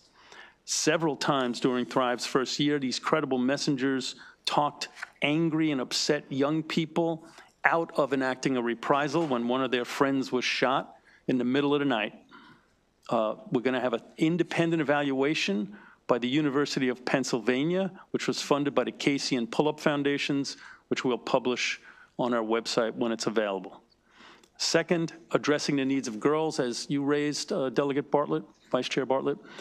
We've also worked to improve services for girls who are a much neglected population. Previously, girls were scattered in facilities throughout the state. To improve consistency in care and make it gender responsive, we consolidated all the girls into a single facility, the Western Maryland Children's Center, and we provided specialized training to the staff at that facility to ensure they're equipped to work effectively with the girls' population. We also got help from the Office of Juvenile Justice and Delinquency Prevention and partnered with Boston College and the Casey Foundation to design a continuum of care for girls that would include a staff-secure residential program, independent living, therapeutic foster care, and wraparound services. We intend to issue an RFP shortly to establish this continuum by fiscal year 2026. And last area I'll talk about program expansion is workforce development. When I got here in 2023, there were very few vocational or employment programs for the young people, even though that was a prominent ask by the young people. They wanted to work. So late in 2023, we established the Office of Workforce Development, DJS, specifically to focus on forging partnerships with state and local workforce development agencies and nonprofits to help us expand workforce development. We partnered with the Department of Labor and most of the state's local workforce development boards to increase summer and year-round youth employment slots. In the summer of 2024, we contracted for 128 youth employment slots. We had none before that. Additionally, now we have 86 year-round slots for kids who are, some of whom are in school, but some of whom are out of school for 2024-2025. We also are establishing, we also established a Youth Opportunities to Learn Occupations, or YOLO program. The kids thought up that name, which was not me. It doesn't mean you only live once. And we launched that in 2023. So now young people who are in our facilities who have finished their high school degrees or got a GED or are on a GED track can actually gain workforce experience while they're in residence. So some of them are, when they earn our trust, not right away, but when they earn our trust and move up in a level system, are able to go out and cut trails and do other environmental projects and get paid for it, working with the Department of Natural Resources and the Maryland Department of the Environment. So 26% of our kids in our residential facilities are now involved in the YOLO Academy. And we are now collaborating with state departments of housing and community development, labor, service and civic innovation, as well as the Maryland Stadium Authority and local Baltimore City stakeholders to develop a construction trades workforce development. This will be for our kids in the community who are between ages 17 and 21, who either have a high school diploma or a GED or are on a GED track. And up to 25 of them to start will be employed in a apprenticeship program, a sort of construction trades apprenticeship program through the Baltimore Vacancy Reinvestment Initiative, which was formerly called Core 2.0, because those houses are getting built right in their neighborhoods. Once we pilot that in Baltimore and it's successful in the Baltimore area, it won't be just in the city, it'll be in the area, we'll then look to expand it to the capital area. Now, these may sound like small numbers, but DJS only has 835 youth ages 17 to 20 on probation or aftercare. Many of youth have found their own jobs or have not yet completed schooling. So this is a decent chunk, but we're going to continue to look to expand that so that we can engage kids in the kinds of programs that'll help keep all the rest of us safe and will also improve their outcomes. So now I want to go to slide 3. This focuses specifically on the OPEGA report. They rightly indicated we did not have contracts for multisystemic therapy or family functional therapy in the important Baltimore City area. So we've begun to remedy that and did so before the OPEGA report. Last year, we launched a procurement process to fill our critical need for these evidence-based services in Baltimore City and County. We just closed the contracting process and plan to begin services in the spring. We're also in the process, as was discussed several times, of identifying and obtaining a new case management system. But unfortunately, this will not occur quickly, but it will hugely impact the OPEGA critique. The system, the existing system, which was procured 25 years ago, lacks the flexibility to meet the needs of a modern youth-focused program. As we build a new system, we're going to incorporate OPEGA's recommendations into it. We want to be sure that the new system will enable us to capture real-time data on youth placements, service utilizations, and outcomes while allowing for better integration with partner agencies and service providers. We have just completed the sprint with DO-IT, which is a sort of accelerated evaluation of our needs, and continue to work closely with DO-IT to move this project forward. Now, slide 4. I'm going to just focus on this slide on what, thank you, on some of the outcomes from our evidence-based programs that we are engaged in evaluating together with the University of Maryland. So these are 3: multisystemic therapy, functional family therapy, and family-centered treatment are 3 either evidence-based or evidence-informed programs. Let me focus for 1 second on the least successful piece of data on this, which is the discharges for family-centered treatment. You see they had 36% successful completion rate, whereas MST and FFT had much higher rates of successful completion. When people successfully complete, they do quite well. They stay home, they don't get locked up, they don't get new arrests. But they weren't doing so well. So we worked together with those programs, the model developer and the University of Maryland, to close down 2 of the 3 providers that were providing that service.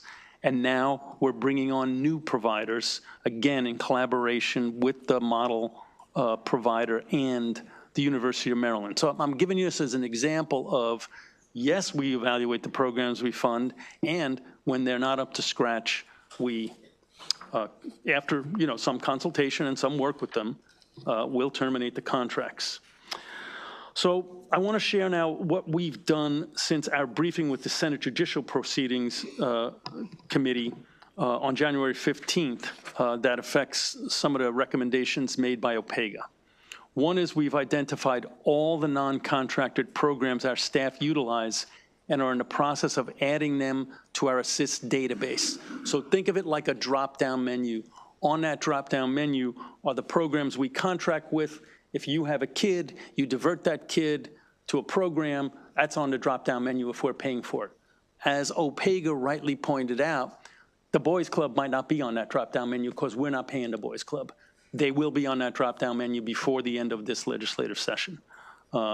We've also updated our policy so that we are not closing cases when family don't show up for an intake conference. Just to sort of focus on that for 1 second, right? Who do we divert? Because a lot is coming by you right now. And we're talking about carjackings, we're talking about violent crimes, and then we're switching over and talking about closing cases at intake and informal in cases. So you all need to I just want to remind everybody, we must forward for prosecution all felony cases and all misdemeanor handgun cases. So when OPEGA is talking about us diverting kids, they're only talking about non-gun misdemeanors. Furthermore, when we decide to resolve a case at intake, either by informaling that kid or by closing it at intake, we must notify the person who made the complaint, which is usually local law enforcement, who can then appeal the decision to the state's attorney's office. When we decide to handle a case informally, we must also make reasonable efforts to talk to the victim and get their approval for the informal adjustment. If the victim does not approve, we formalize the case. And then finally, if a youth is not successful while they're on informal supervision, we can still forward that case to the court. In addition to what I said about us adding those 300 new programs or programs we were utilizing to the ASSIST database, we've also reached out to obtain all of the evaluations for the programs that DJS does not evaluate, does not fund from the various entities that fund them. So if we don't fund the Boys Club, they don't have to participate in evaluation with us. But they still might be a good place to send a kid who's messing up in school so he can get on the basketball team or she can have an arts program to divert them from their misbehavior. Somebody is paying the Boys Club, and that somebody may be doing an evaluation at a Boys Club. So what we did since the January hearing was we reached out, or are in the process of reaching out, to the Governor's Office of Children, GOCAP, the local management boards, the workforce development boards, to find out which of these programs did they fund and do they have any evaluations for them. At the end of that, we'll know which programs we fund that we do and don't evaluate and which programs are evaluated by the world out there, and then we'll be able to make better decisions about, is there a program we're using a whole bunch of times that nobody's evaluating? And then we have to make a decision. Is it worth us to pay money to evaluate that program? Or maybe we stop using that program and use a different program. Now, slide 6, I want to wrap up. Before I wrap up, I want to talk about children in need of supervision.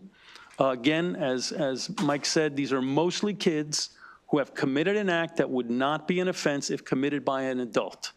Mike used skipping school. He said, you know, he can't be truant. He actually can be truant. It's just not a crime for him. But it is a crime for a kid. So is running away from home, so is being ungovernable, so is staying out past curfew. Those are sort of run-of-the-mill sins cases.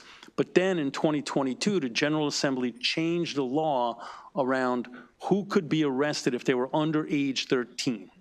And so you cannot any longer be arrested under age 13 for a nonviolent offense. So sins became a way to serve those youth as well. When I came on board, it was 6 months after that went into effect. And lots of folks in law enforcement were very upset by that because they felt like nothing could be done to help kids or hold them accountable if they were under age 13 and were suspected of engaging in nonviolent offending. So we then went, as Mike alluded to every law enforcement in the state twice and provided informational sessions. We called them lunch and learns. And we also invited schools who make a lot of referrals, social service providers, and families to explain the SINS process. That worked. There was a 10-fold increase in a number of young people under age 13 referred to us for SINS cases between fiscal year 2022 and fiscal year 2024, and the rearrest rate for kids under age 13 declined by 23%. If you look at Mike's SINS slide, and I do not have them committed to memory, but if you look at his slide on SINS, it's also interesting to see, because some could say, well, maybe because that law passed, we got a lot more SINS referrals. But Mike, thankfully, divided them by kids under and over age 13. And you can see there was a pretty big increase even in the number of SINS kids over the age of 13 who were referred for SINS cases. So that information proved useful not only for the 12 and under crowd, but also for youth. I don't know where that is. If you could find it and refer it to me. Page 15, yeah. Page 15? It's on page 15 of the report. Great. Yeah, so you can see there were a lot of additional SINS referrals on page 15? Oh, it's slide 15, you mean? Yeah, sorry. So anyway, I'm going to keep moving, but you can see that. So one other thing about SINS cases, whether they are or not formalized, I think it bears remembering that once you formalize a case, the kid's going to defend against that formalization, and the family may defend against that formalization. So they're going to get a lawyer.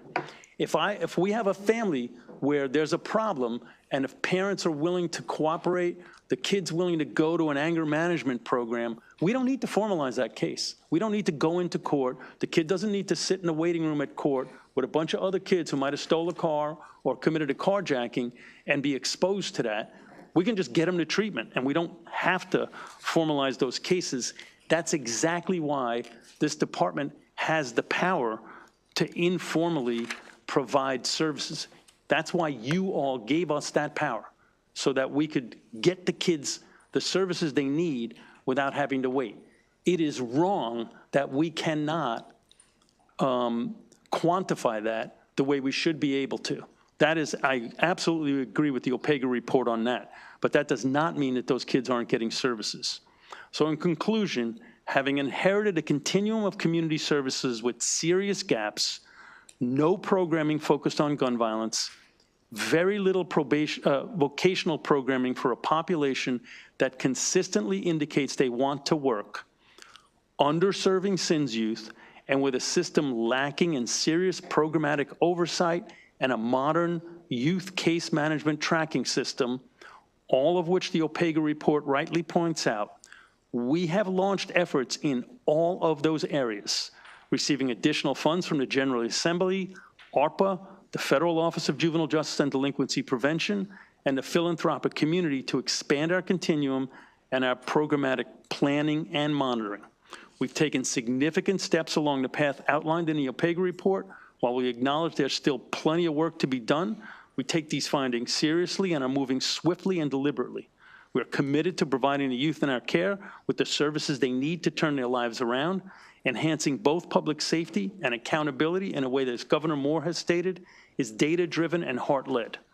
And finally, we offer all of you the opportunity to meet with any of our providers that we're working with and with the young people as they go about their efforts in our jobs program, in the Thrive Academy, or in any of the other programs we've mentioned. Thank you for your time, and I'm happy to take any questions. Thank you, Mr. Chair. Thank you for being here, Secretary, and good to see you again. So I wanted to touch on two things. The first thing was you had mentioned that you guys are no longer closing cases at intake for no-shows. Is that what you said? Yes. Was that a policy prior? No, I think what happened, here's the best of my understanding, because I inherited that practice. Yeah. I think that during the pandemic, a lot of people were no-showing at everything, and people just lost the muscle of saying, sorry, if you don't show, we're formalizing your case. Okay. And so this was, I will say, this was one area where the OPEGA report rang a bell for us, and I was like, is this true? I didn't know this one. So this is one I wasn't fully aware of. So that could account for some of that dipping we see potentially. Yeah. So that accounts for quite a bit. I mean, you see that. Yeah, I mean, that's disturbing. So I'm glad that came out. And then could you touch on, again, you had mentioned the 36% of the family-centered treatment. Can you just talk a little bit about why? I mean, I think my gut tells me why that's not being more successful, and I'm sure you touched on it, but could you just go back over what's going wrong there? Why is it not successful? Why is there such a low success rate? My guess is that the providers were just not up to snuff. Okay. And that they weren't following through. They weren't. So these are third-party providers. These are the third-party providers. Nonprofit contracts. Nonprofits. Okay. And do you have a list of those who? Yeah. I mean, I just want to make sure that we're doing our due diligence, knowing who wasn't pulling their weight, so we can make sure this never happens again. Yep. I'll provide that to you. I would really love that. Thank you so much. Delegate Taylor. Thank you, Mr. Chair, and thank you, Mr. Secretary, for being here today. We talk a lot about Thrive and that community-based organization, and I know that the governor's put a lot of resources toward that program. It's a great program. Youth Services Bureaus have over 50 years of experience in Maryland. They boast 99% success rate in rehabilitating youth, and they also have, if not the lowest per student or per client costs than any of the other community-based services. Are we considering going back to a full funding of the Youth Services Bureaus in Maryland? Have you thought about that? Yeah, I love Youth Services Bureaus, and they used to be all over Maryland, and now they are really kind of hanging on by a thread in many cases. This is a good example of the kinds of programs that stopped being funded in the past. Another really good example is residential drug treatment. There was no residential drug treatment starting in 2019 for adolescents in the state of Maryland. So what we did in the first couple of years, and as I said, we're engaged in a heavy in-depth planning process with the monies we got from the federal government and the commission that was established pursuant to the legislation that passed last year that Judge Davis chairs, that passed through this body. Sure. To flesh out the continuum of care. But in the meantime, we partnered this year with GoCap to provide $1 million to local management boards, and that's usually the way that the Youth Service Bureaus get funds for the LMBs. Right. So we're not going to dictate to Cecil County what they should fund with their money, or to Garrett County or to Prince George's County. Okay. But I love that. I love the Youth Service Bureaus, and I'm a big supporter. Great. Glad to hear that. Thank you. Delegate Sample Hughes. Thank you, Mr. Secretary, for being here on today. Just two quick questions for you. Earlier, you heard that I was asking about the information regarding like nonprofits and the contractual and non-contractual.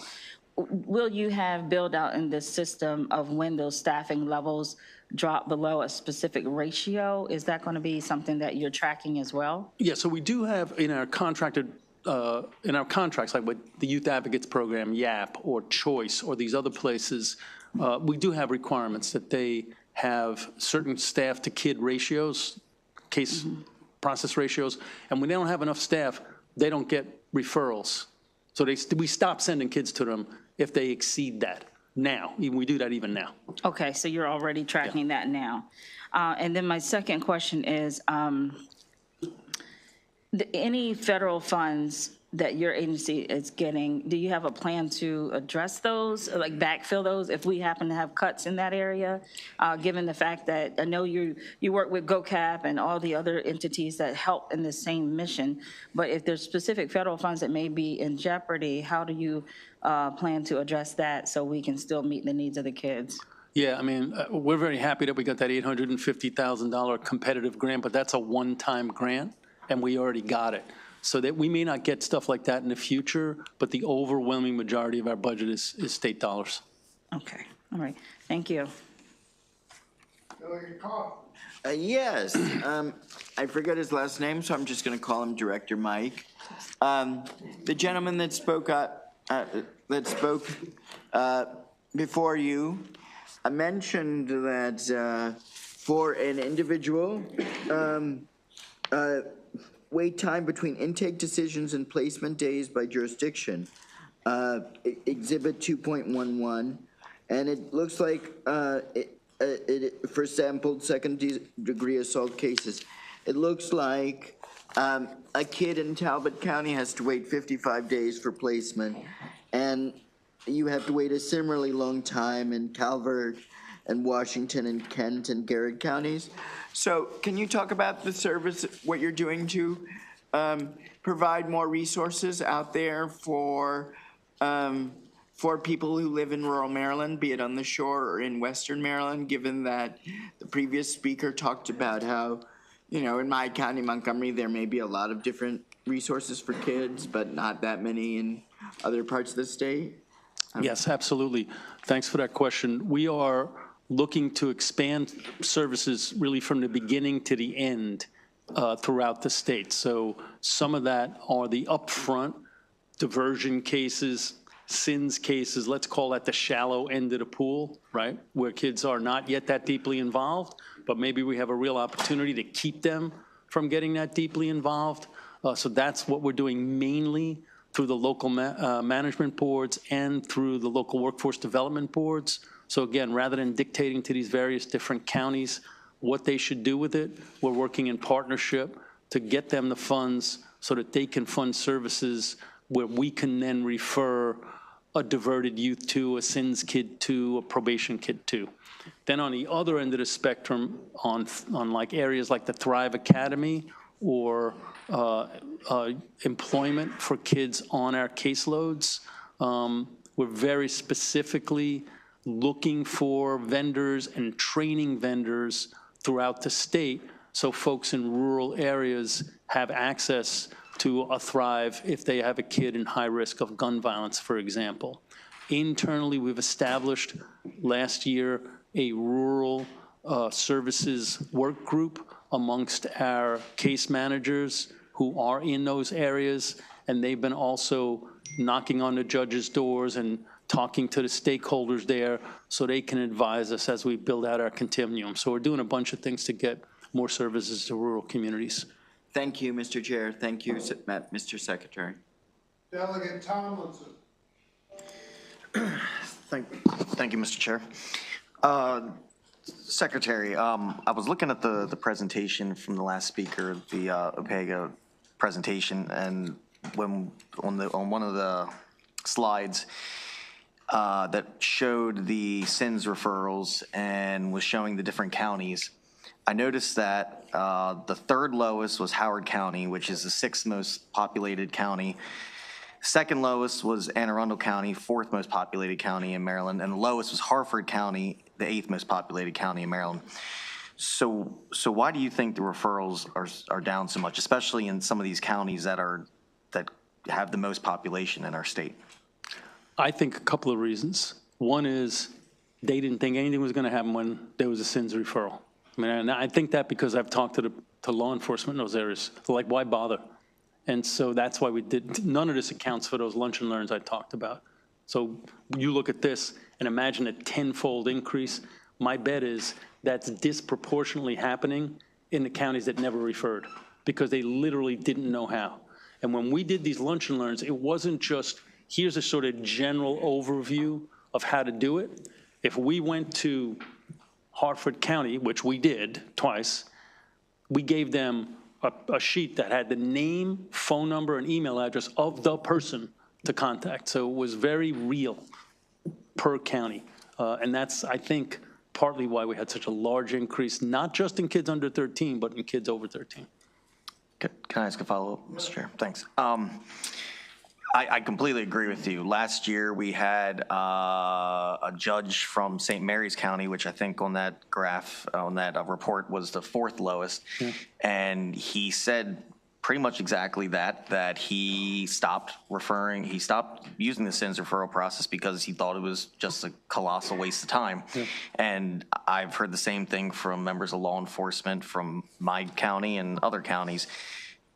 And one of the things that they bring up is, I mean, they would like to see that there's some actual teeth attached to the SINS referrals. Do you think that that would help and that would encourage maybe law enforcement to make more referrals? You know, as Mike said, it's kind of early right now. I mean, the early returns are a 10-fold increase and a 24% decline in recidivism. I think that's a good start. Happy to keep you up to date on it. I don't want to. Sometimes when you add teeth, you also add superfluous punishment, and that's a problem in a different way.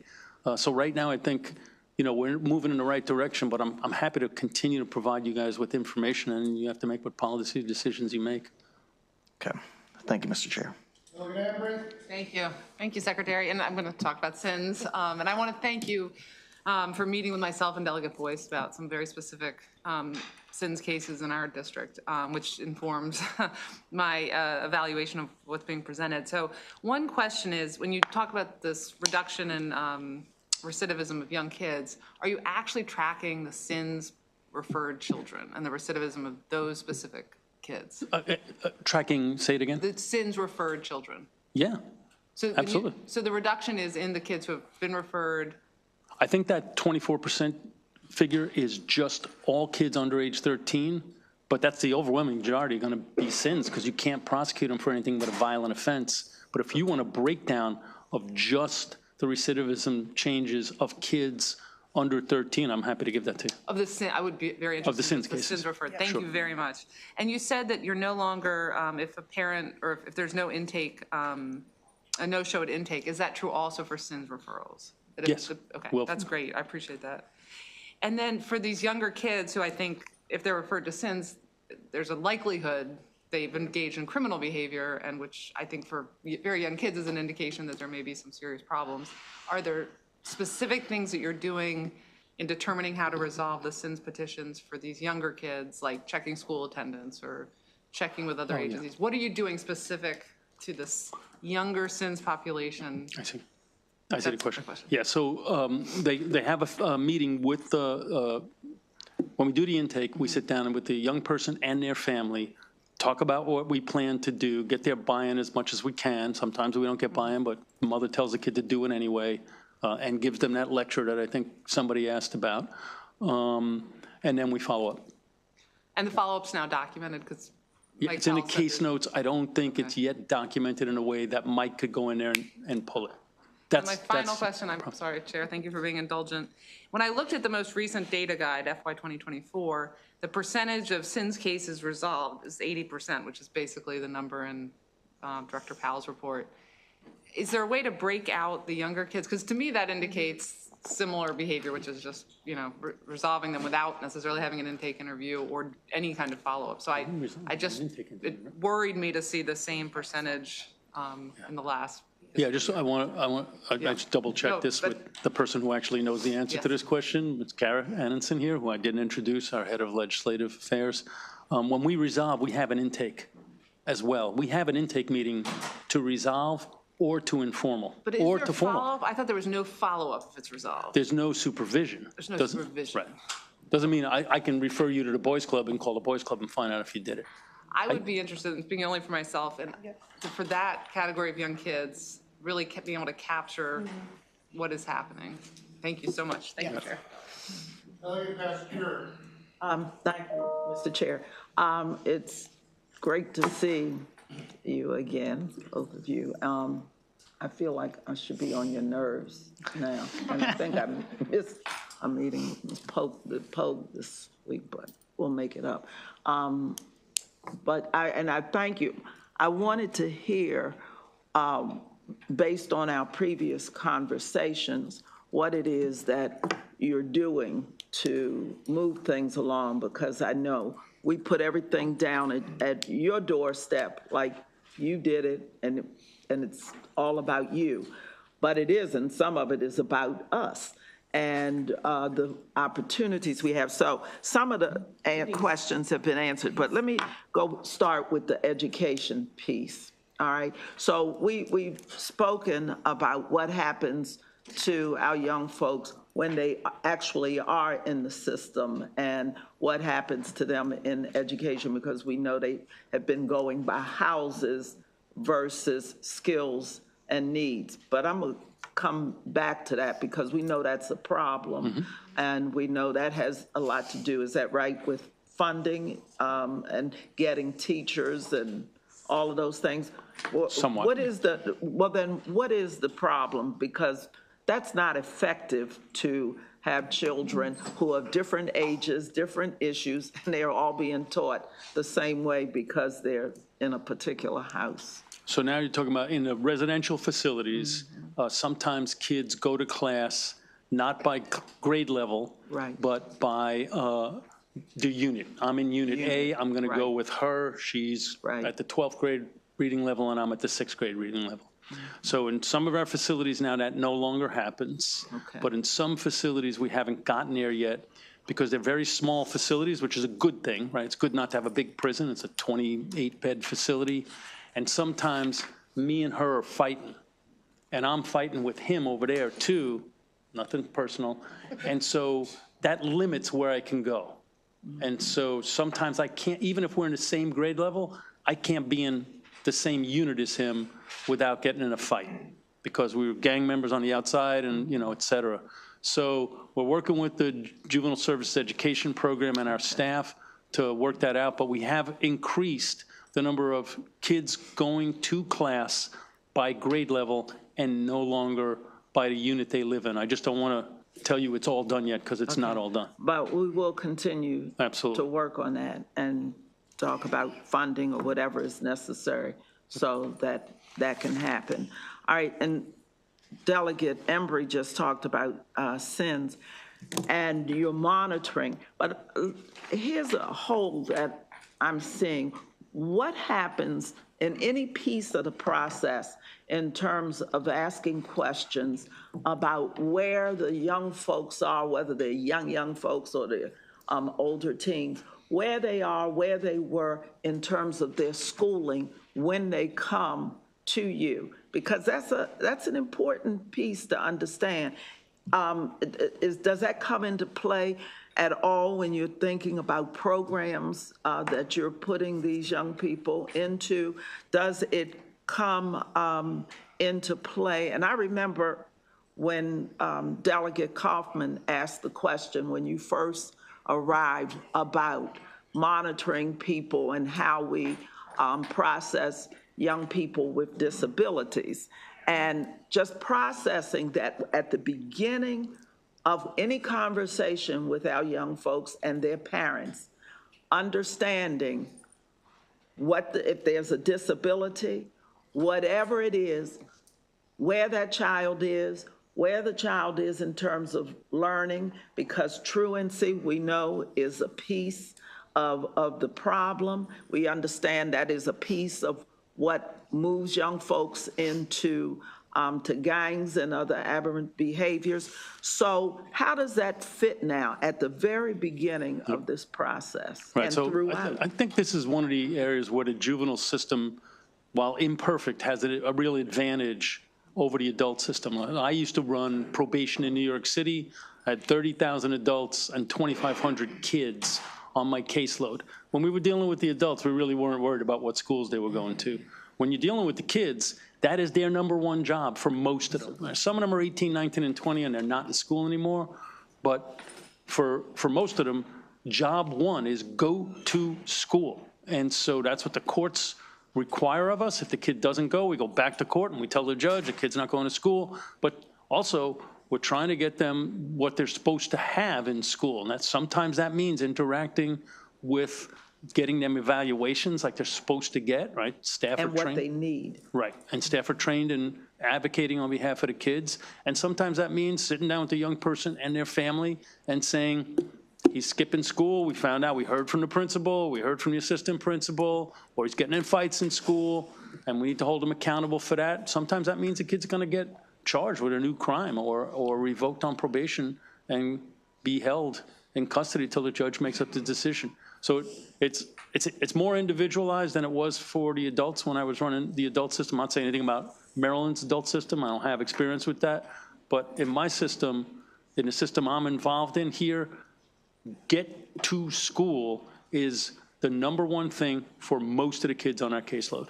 And there's a variety of ways we're doing it. And of course, I also mean what we know about their schooling, where they are, their level, so that they can be properly, if they're in that system, that second system, if they're in that system, what are we doing to support them and to prepare them? So as you spoke, I think it was you, so one of you said those who return, where the recidivism rate for some of these children is not a good thing. So seeing what the needs are the first time.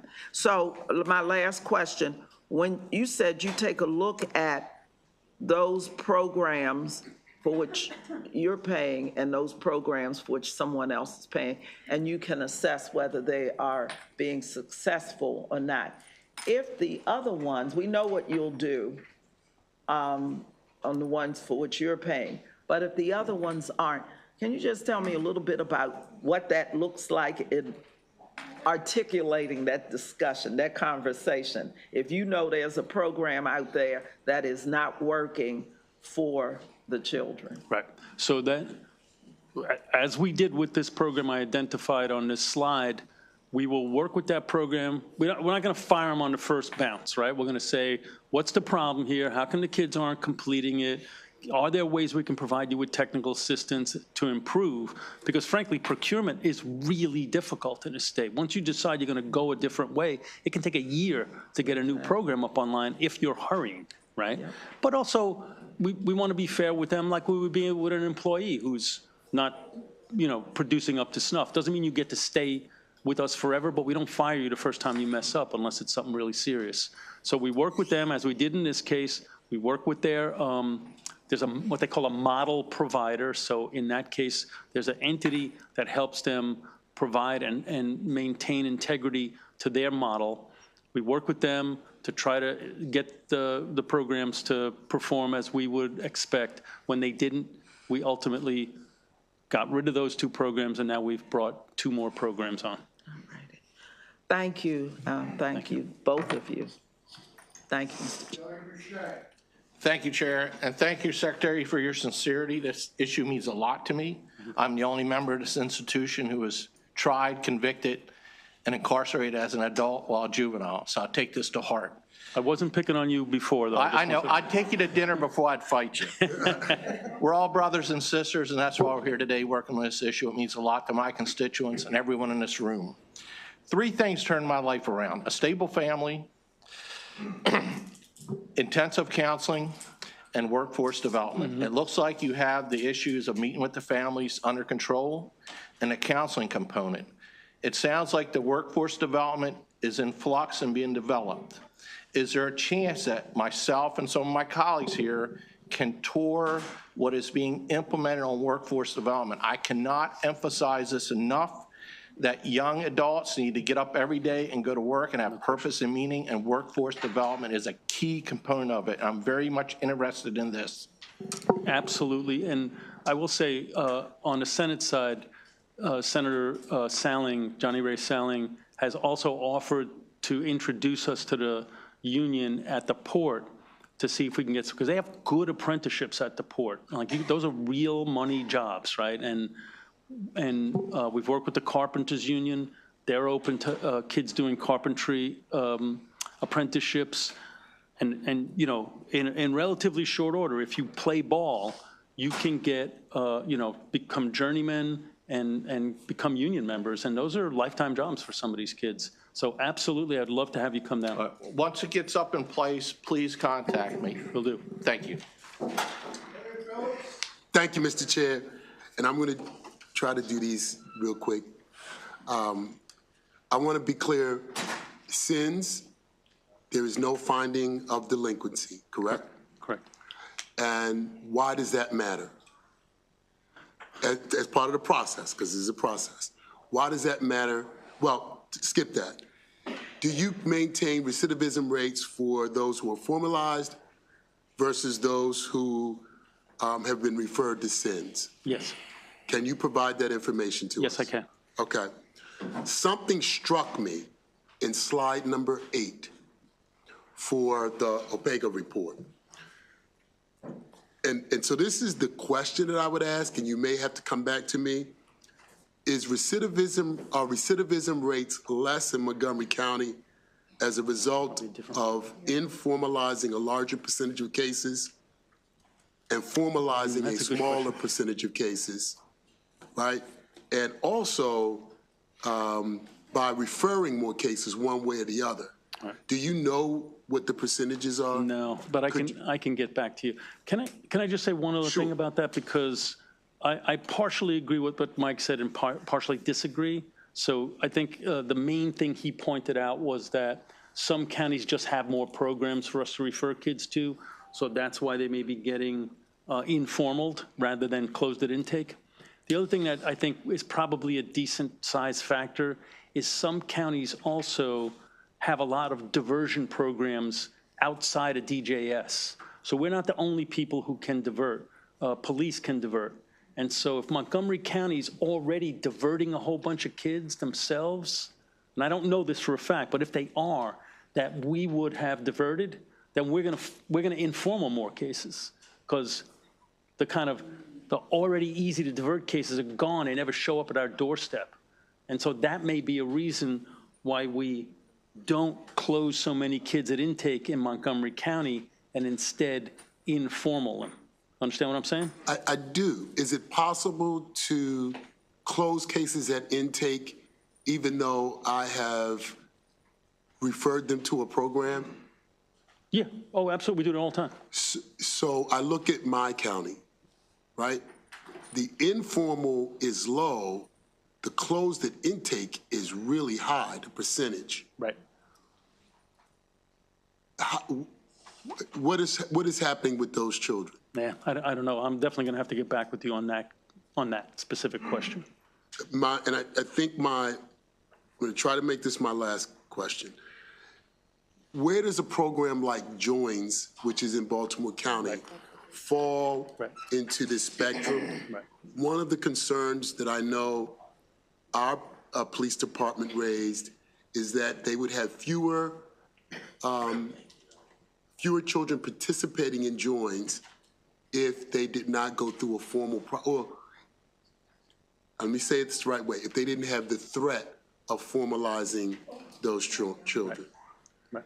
So where does that fall, and can they still use that program, and where in the process would they use that program? Right. So my understanding of JOINS is it's a good program, but it's before they would send a kid to us. Correct. So if the police think that this kid doesn't need to be touched by DJS, they can essentially informal that case themselves and put them through the JOINS program. Where would that fall in the statistics? That wouldn't show up at all. They would never be referred to us, assuming that the kid succeeds, and that, because if they fail JOINS, then they'll refer the kid to us. But if the kid completes the program and doesn't get rearrested while they're in it, they wouldn't come in any of these data.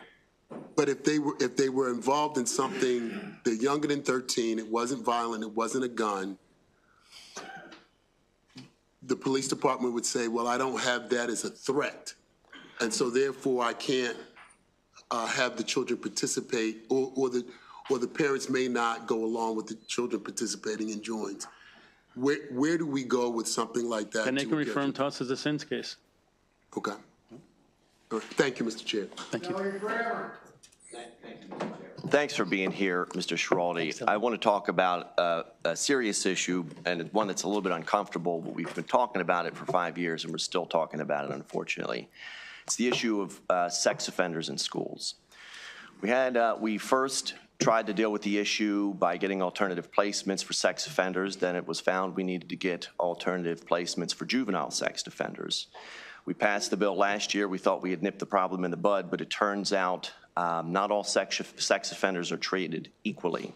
We have a constituent whose daughter's 3-year-old, she was raped.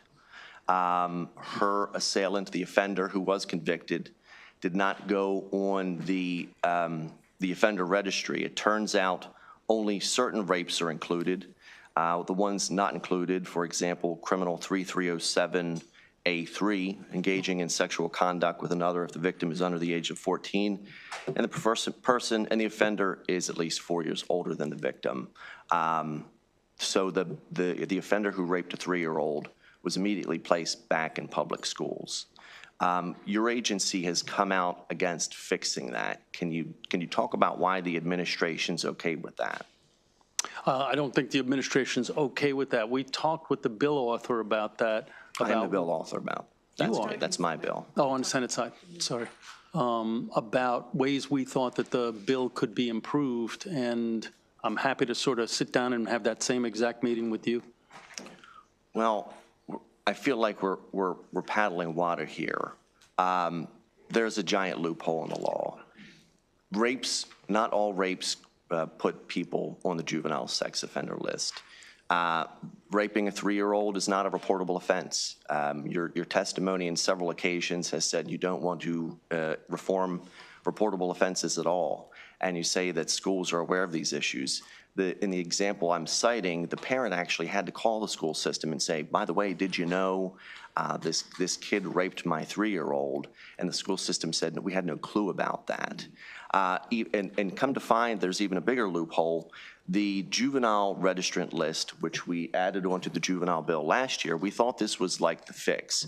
Well, it turns out the juvenile offender list is different than the regular offender list, and that someone over 21 stays on the list. If you're a juvenile offender, you leave the juvenile offender list once you leave the jurisdiction of the juvenile system, which allows the juvenile to be placed back in public schools, which was completely, which was not what we wanted, which was never discussed by this committee. No one knew that would happen, but you're continuing to oppose that.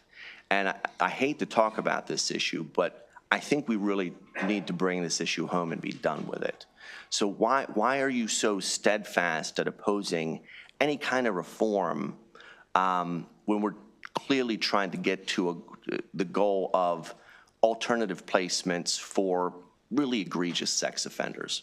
Yeah, so the overwhelming majority of the times this works. Police find out about a reportable offense, and they report it to the schools, and the schools make whatever decision they think is appropriate. If the kid is convicted, the prosecution is then required to report to the schools, and they then make the decision about a kid being convicted. And so the overwhelming majority of times this works. I'm absolutely happy to come and sit down with you and work out the details of this. I don't want kids. It works if it's a reportable offense. Absolutely. And for some reason, raping a 3-year-old is not a reportable offense. Yeah, I don't know why that is, but I'm happy to sit down and talk to you about it. Hopefully you can agree with us and support our bill this year for public safety. Thank you. So much, Mr. Chair. I just have one question. Thank you, Mr. Secretary, for being here, and Karen. Thank you. The cost of, this is regarding the cost of all the programs that you indicated, and you did mention that the governor put money in the budget. But you mentioned the importance of programs. And so could you talk about or discuss or mention or, answer how much does it cost the state where children are first charged as adults and then transferred to the juvenile courts? How much does that cost the state to do that? And the part B of that is, where could that savings go? I'm sorry, I think you're on the next bill. And I know. This is about the audit. No, I'm not on the next bill. This is about the audit, so if you want to talk about the audit, that's fine, but I think you're making references to the bill here in a moment. Well, it is somewhat, Mr. Okay, Chair. if you can bring it, if you can connect it, that's fine, but we're on the audit right now. Okay, I'll try to get a succinct answer. When you talk about the programs, where can we get funding for additional? He talked about some of the programs that is done, like their with the trades and the unions and other programs that the governor put money Correct. in. I know the next bill is my bill, but I wanted him to talk about the cost savings for programs. Right. So the legislation you've proposed would save about $19 million a year because the kids would get processed more quickly. Most of those kids come back to us anyway. Right, but I don't The want- kids that are tried as adults. Per the chair request, I don't want to get into the bill Yeah, aspects of it. and what I'm saying is if we had that $19 million, trust me, I could spend it on community. I don't know that I'd get to keep it all because that's a decision above my pay grade. But if we had that $19 million, I would certainly use it to expand the kind of programs we've all been talking about today. Okay, could you give a breakdown at some point later, what it costs for like some of the programs that indicated like the workforce programs? Because I know, for example, steam fitters in my district, they have a wonderful apprenticeship program. they They're sure on the do. news all the time. Who pays for that? Is it like a joint? Do they pay for it and partner with the state? But just the cost of that program and other programs that you do to help create some stability within our youth. Absolutely. Just to give you a little bit of that. Sure. Most of what we pay for when we do programs like this are the soft skills that the kids need, how to show up at work on time with a proper attitude. But then once they get the apprenticeship, let's say with a steam fitter or a carpenter union or wherever at the port, then the salary itself is paid for by the employer. So it's kind of a nice public-private partnership that way. But I will get you that information. Okay, thank you. Thank you, Mr. Chair. That was so simple, right? Have questions? All right, I have a couple questions, and then we're going to move on because people want to get to their bills. You talked about the recidivism rate, and I looked at the data report for fiscal '24.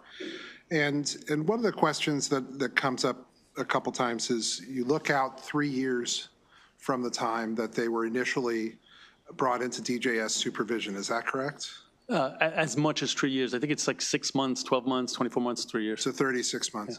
Yeah. Is that recidivism back to DJS or to any part of the justice system? Depends on what measure you're talking about. We do arrests, we do reconvictions, and we do returns to DJS. Yeah, we look at the. Turn on your mic and give her a mic, and that's fine.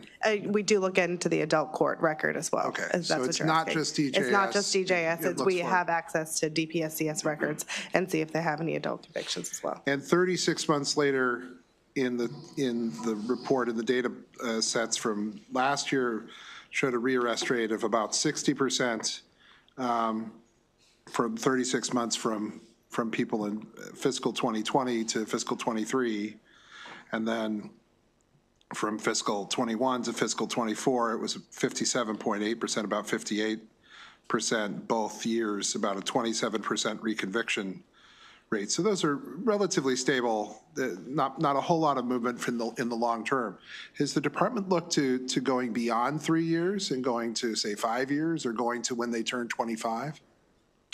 I'm unaware of us looking at that, but that's not something that is impossible to do because the data exists. Okay, I feel like that would be interesting and more than interesting. I think it would be instructive to learning more about what's happening to these people in the long run. I want to go to a couple questions, and one is the bill we passed last year sought to try and address one of the issues that I think is still, I'm not sure that it can be solved, but it goes back to the issue of cases that are resolved at intake. And it goes to the different numbers that we sometimes see from the department, from the Baltimore Police Department in my jurisdiction, from different police departments as to the number of arrests, and sometimes to the state's attorney's office and the numbers of cases that they have. And so I guess I'm going to keep it at a higher level and kind of go philosophically. Is it possible to have some way to count, to have everyone counting apples as opposed to apples, grapes, and kumquats? Yep. Because it doesn't feel like everybody's counting from the same. Yes. And so everybody can find a data point that makes them happy, that it's going down, that it's going up, that it's going sideways, that it's going into a well. I mean, it's very difficult to do that. Is there some way that the department could perhaps lead and find a way to do that? Yeah, so there's a couple of answers to that question. It's a great question. One is the commission you established. I think that's really important. And all of those entities you just described are at those tables, including the leadership of, for example, law enforcement, the judiciary is there, we're there, prosecutions there. And there is a committee focused specifically on, a work group that's focused specifically on this, so we can do as much apples to apples. And we're reaching out to all of those different data sets so that we can make apples to apples comparisons, in some respects similar to the council you were on. Sure. That the Juvenile Justice Reform Council that did some good apples to apples work. Secondly, just specific to Baltimore City, because we've been having this question arise with us, State's Attorney's Office and Baltimore Police Department. So my chiefs of staff of all those three, my chief of staff and their chiefs of staff and their data people are all meeting specifically to Baltimore to find out the, to have that. Still keep going, can I? All right, go ahead. To have that apples to apples conversation. Okay. Yeah, I think that's helpful. It's good to hear that that's happening in Baltimore City, where I think there is a more profound, I mean, or there appears to be a bigger disconnect between the sets of numbers. And I see the number of complaints and 14,184 in fiscal 24. And it, of course, it lends itself, well, is that 14,000 juveniles or is it 14,000, or what are we talking about? And I would assume it's not 14,000 juveniles. And then we go from there. My last question goes back again, though, to resolved at intake. And it goes to something that Delegate Phillips, or I think it was somewhere up or down in here, and started to lose track a little. But you were drawing a distinction between supervision and follow-up. Right. And one of the things I think that the audit showed in, albeit not a random sample, 15 different people with different sets of circumstances, but it did show that many of those juveniles came back again and again and again. And they were resolved at intake, resolved at intake, resolved at intake. In some cases yes, some cases no, but this is one of the questions that comes back again and again is I understand the distinction between supervision and follow-up. But if to Delegate Phillips' question, if you are resolving at intake with the understanding that you're not informing them, you're not doing an informal adjustment, you're just resolving at intake, with the understanding that they're going to go to a program, who is doing the follow-up? Right. So a whole bunch of our kids are one and done, somewhere around 70 to 75%. We could spend a lot of time following up on them, and then we'd have less time to follow up on a bunch of other kids. So at some point we say, we're going to refer this kid, it's their first offense, and we're not going to spend a lot of resources on this kid because we have a whole bunch of other kids over here who are, engaged in lots of misbehavior.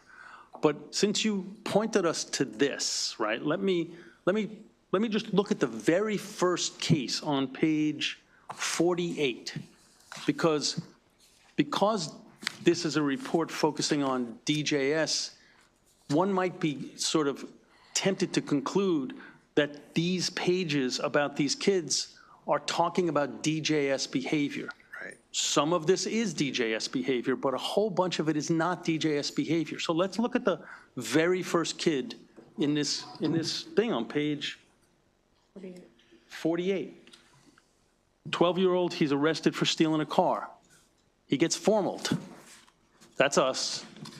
His charge gets dismissed. That's somebody else. That's either a prosecutor or a judge. June, steals another car, gets formaled. Steals another car in March of the following year, gets formaled. Steals another car in February of the following year, gets formaled. Then he gets placed in our evening reporting center, but that's just a pretrial supervision program. He gets intaked for an assault 1 in April of that year, gets formaled, gets placed at BCJJC, which is one of our detention facilities. Next day gets released. We don't release kids. We only don't detain them. Once they get detained, the court's got to release them. Next day, he gets placed on a community detention with electronic monitoring 3 days later. After that, he's released from the Hickey School, probably to that electronic monitoring. Again, that's not our decision. That's a judge's decision. He's then released from electronic monitoring. The case gets dismissed. Both of those are not our decision. He picks up multiple charges of robbery with a deadly weapon, assault 1, and a motor vehicle theft. He's nolo prosequid, which I believe means, in Latin, I am not going to prosecute you, and I think only the prosecutor can make that decision, but you would know better than me. That might be a judge. Charge was dismissed. It's dismissed, right? Then he gets intake for 2 more burglaries. We formal him. Then he gets released from our evening reporting center. Again, we cannot release a kid without a court order. I looked at all of these cases. There's only one kid I could see from this where the facts were sustained and the kid was placed on probation. That's when we get deeply involved in a kid's case. Most of the rest of this activity is other parts of the system. So I'm not saying anybody did anything wrong. Maybe the cases couldn't be proven. Maybe the court felt that was the best disposition, and maybe it was a good disposition. I don't know. But all I know is that this is not pages and pages about DJS activities. This is pages and pages about the juvenile justice system's activities. And I don't disagree with that. I think there are different pieces to the puzzle that all have a different place in those things, and that's state's attorneys and courts and everything else. I guess where I'm trying to get back to, again, is in going back to an apples to apples to apples comparison. And I'm going to go back to Delegate Phillips and what he was pointing out. You said that 75% of the time, a person who is resolved at intake doesn't come back again. Right. After how long? Right. Never. To our knowledge, never. Okay. Is that in the data manual? Because I've never seen that. Yeah, I'll get you that. Yeah, I mean, that would be something we call them that one and done. in but that's 15 not just years true of here. data manuals, I don't think that's in there ever. And that's not just true of here. That's true everywhere. Most people get arrested once, if they get arrested at all, and never come back. I guess where I'm going with this is I'd like a little bit more information about that. I'd like a little bit more information about the follow-up that happens when in the delegate's example, they're resolved at intake because they are being diverted to some program. Who's following up with the program on the backside? I understand they're not under supervision. Who's following up on the program on the backside to give some level of confidence, because that's a big delta. Because what people do see in the data is they see the number of complaints that are there, and again, it's apples and apples and apples, and this is part of the challenge with being able to talk about this. And a large number of them don't result in either an informal or a formal disposition. And so that's one of the things that I think sort of eats away at how people view the system as a whole. Your points about the case histories, I accept them. There are things that are under your control and things that are not. But at the same time, this kind of is, this ultimately very much is, it's the front door. And so how we're tracking those people, I think, is very important in fighting back against the perception that some kids are coming back over and over again. And with that, that'll be enough because we have a bunch of bills to do. So I want to thank the Secretary for being here. We're going to take a little bit of a break, and we'll come back at 3 o'clock to begin bill hearings. We have quite a few bill hearings, and I'd ask members of the committee not to go too far away. We will start right at 3. Thank you very much. Thank you.